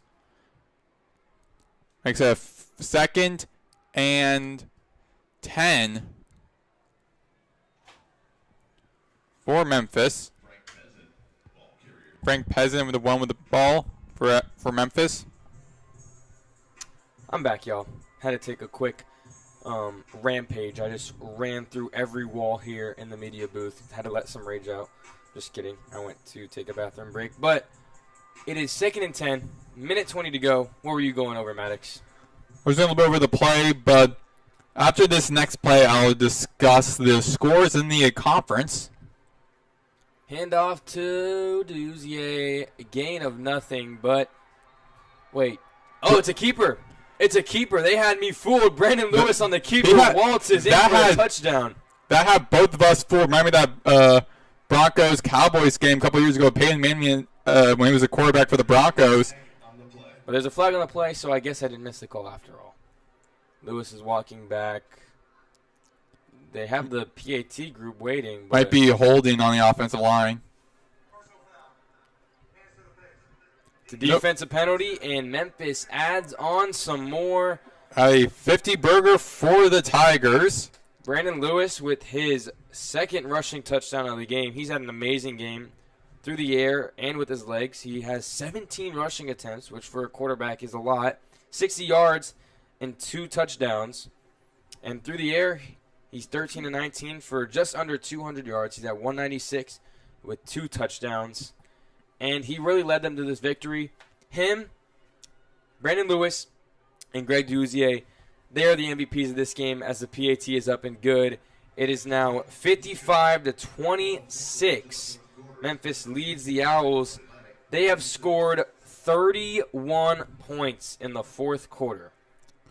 31 in the 4th quarter. That all has to fall on the defensive coordinator, Brett Dewhurst. I feel like, because every single game outside of that, Florida A&M, and we can just forget about that because that game was just an FCS opponent. You're going to put up a 50. We're going to look, I always say you will look like a playoff team when you play against an FCS school.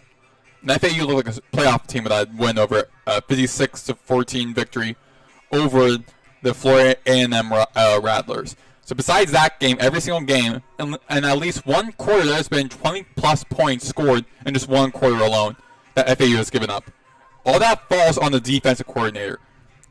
But, yeah, I mean, 55 points is something that you cannot shake off as a fan, or at least, and especially as a defensive coordinator, as a team overall. Again, it all falls down the line of the head coach. It's not good. I mean, I don't want to, hit them while they're down, but it's really bad. Yeah, you cannot allow this, and it's not just, it's, one-time thing. They've allowed just points in bunches, and the worst part is penalties and turnovers didn't contribute to any of it. Turnovers on downs, yeah, late in the game. But I said this game would be close if FAU didn't commit a bunch of turnovers and turn the ball over. Or didn't commit a bunch of penalties and turn the ball over. They've done neither, and yet they still get blown out. That's why it's hard to have hope, because you thought the problem was fixed with the turnovers and the penalties, and yet you run into the same problem. You get blown out. Your defense can't stop a toddler running with candy up the middle, and you're going to lose this game by 29 points. As a handoff to the running back for FAU, gets a yard. Clock is ticking down, just below a minute. Every single game, Velkamp, even with their tough losses, Velkamp had over 300 passing yards. So Velkamp, again, great on paper. Some of the decision-making is not that great. But again, it's not just a one-person sport. It's a team sport. So the defense has really been brutal this season. It falls down on the defensive coordinator. There's another handoff by, I believe, Shields Dunn, and just a swarm of white jerseys just after him.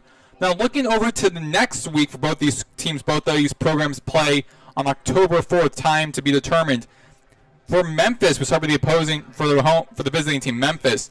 They'll be back home against Tulsa, where they are 20-12 all the time, 9-5 at home. The last game, they won 26-10 on November 10th, 2022. So those have been a couple of years. Tulsa just lost at home to Tulane, 31-14. Tulane is 4-1 this season. Tulsa is 2-3. So it's an advantage for, again, on paper it looks like Memphis might win that, and I say that Memphis officially sealed the deal. Last play by FAU, last run play ends it. FAU wins 55-26. The next game for FAU will be against Rice on the road.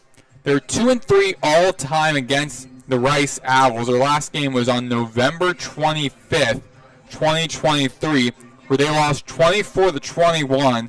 They are 1-2 on the road against the Rice Owls. Rice lost on the road to Navy, 21-13. Rice is now 3-2 on the season, while Navy is undefeated, 4-0.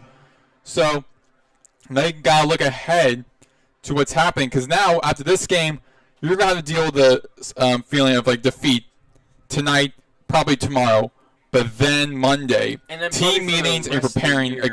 Team meetings and preparing for what's going to happen in the future. Because as a head coach, you're going to feel sorrow. You're going to feel sour about this game, no doubt. Everyone, the fan base, coach, staff, players, everyone is going to feel sour about this. Yeah. The next day, you're going to still feel sour. But as a head coach, you got to quickly think like, okay, now the game plan. Now let me scout what happened with the Rice Navy game, see what we can do with that, how we can make different plays. I think the biggest thing though is defensively has been a problem for FAU. Last year, defensively, the defense was their strong suit last year, and the offense was a problem. Now this year is reciprocated to where the offense is great. Belkin's pumped 300-plus points a game, or 300-plus yards a game. The problem is the defense is allowing 20-plus points in at least one quarter every game. 31 points in the fourth quarter is just abhorrible. I think is probably the right word to use. Abhorrible. It's abysmal. It's something you don't want to have. A felon in a lot of countries. You cannot do that. That is particularly at home. But again, props in Memphis.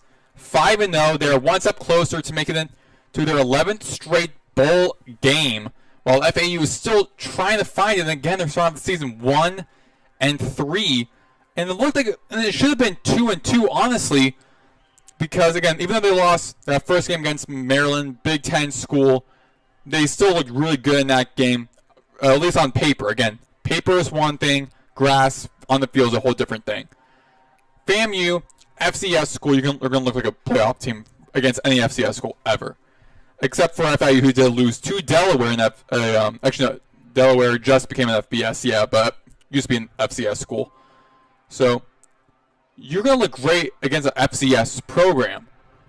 But then FIU, your program won 7 straight games against them, so you should have won 8 straight, and they didn't. And one of the problems were the penalties. Another problem was the defense just did not show up and just weren't doing anything. I think one of the biggest problems though is with FAU. When they are down, they just kind of give up in a way. They kind of just shut down, where it's like after they were down, made the game 31-26 early in the fourth quarter. We both thought, okay, they're gonna make it kind of more contested. It's gonna be a close game till the very end. Then they kind of shut down after that. After Memphis scored another touchdown. And then just the players it seemed like they didn't want to play. And that's one thing, too, that as a head coach, Kidley, you got to think about for what to improve on leading to a short week. You get off a bye week, you have plenty of time to prepare for Memphis. And they proved they did in the first half. Second half was a difficulty, and especially in the fourth quarter. So you got to think, how are we going to play not just like for each half, but for the entire 4 quarters and possibly more? And gotta fix the penalties, and you're gonna have to figure out what to do defensively. Brett Dewhurst has to think about playing defensively, what to do, and he has to make sure He doesn't give up 20-plus points in one solo quarter, because in 3 of the 4 games they have played this season, one quarter they give up 20-plus points. That cannot happen. And there was always difficulty having a first-year head coach who first time ever being a head coach. Then you got a first-year defensive play caller, and them both being very young, kind of inexperienced as being a play caller, taking that leadership role of being a leader of an entire team, and not just even a team, an entire university, entire community, because FAU is Boca, the county, the area is Boca's school. It is FAU students and faculties and alumni school, their team. So you're having them carry all that weight on your shoulders. It's just not it's not a good look for them to give up 55 points in your second home game and starting the season off 1-3. Again, granted, first year, learning a lot of stuff. He's going to get another year to work with, but going to be a lot of questions that need to be answered quickly before playing against Rice on the road. And FAU is already 0-2 on the road. Yeah, 0-2 on the road. I'm just going to, before we wrap up here, I think it comes down to the game plan. And when you head into a game like this against a team that is really good, has playoff hopes, you got to know that there's a certain ways you're going to win this game. And there is a way you're not going to win this game, and it's by thinking you're going to play defense and force turnovers. And, no, Memphis scored 32 points against an Arkansas team who is, very alive and well in the playoff race and in SEC contention. I don't understand why you think you can come in here and play defense. Mm-hmm. And it just seems like you have to have an identity as an offense, and that's what I'm going to leave it off as. Memphis gets the win, blowout fashion, 55-26. Brayden, Pyle, Maddox, Greenberg, we're signing out for tonight.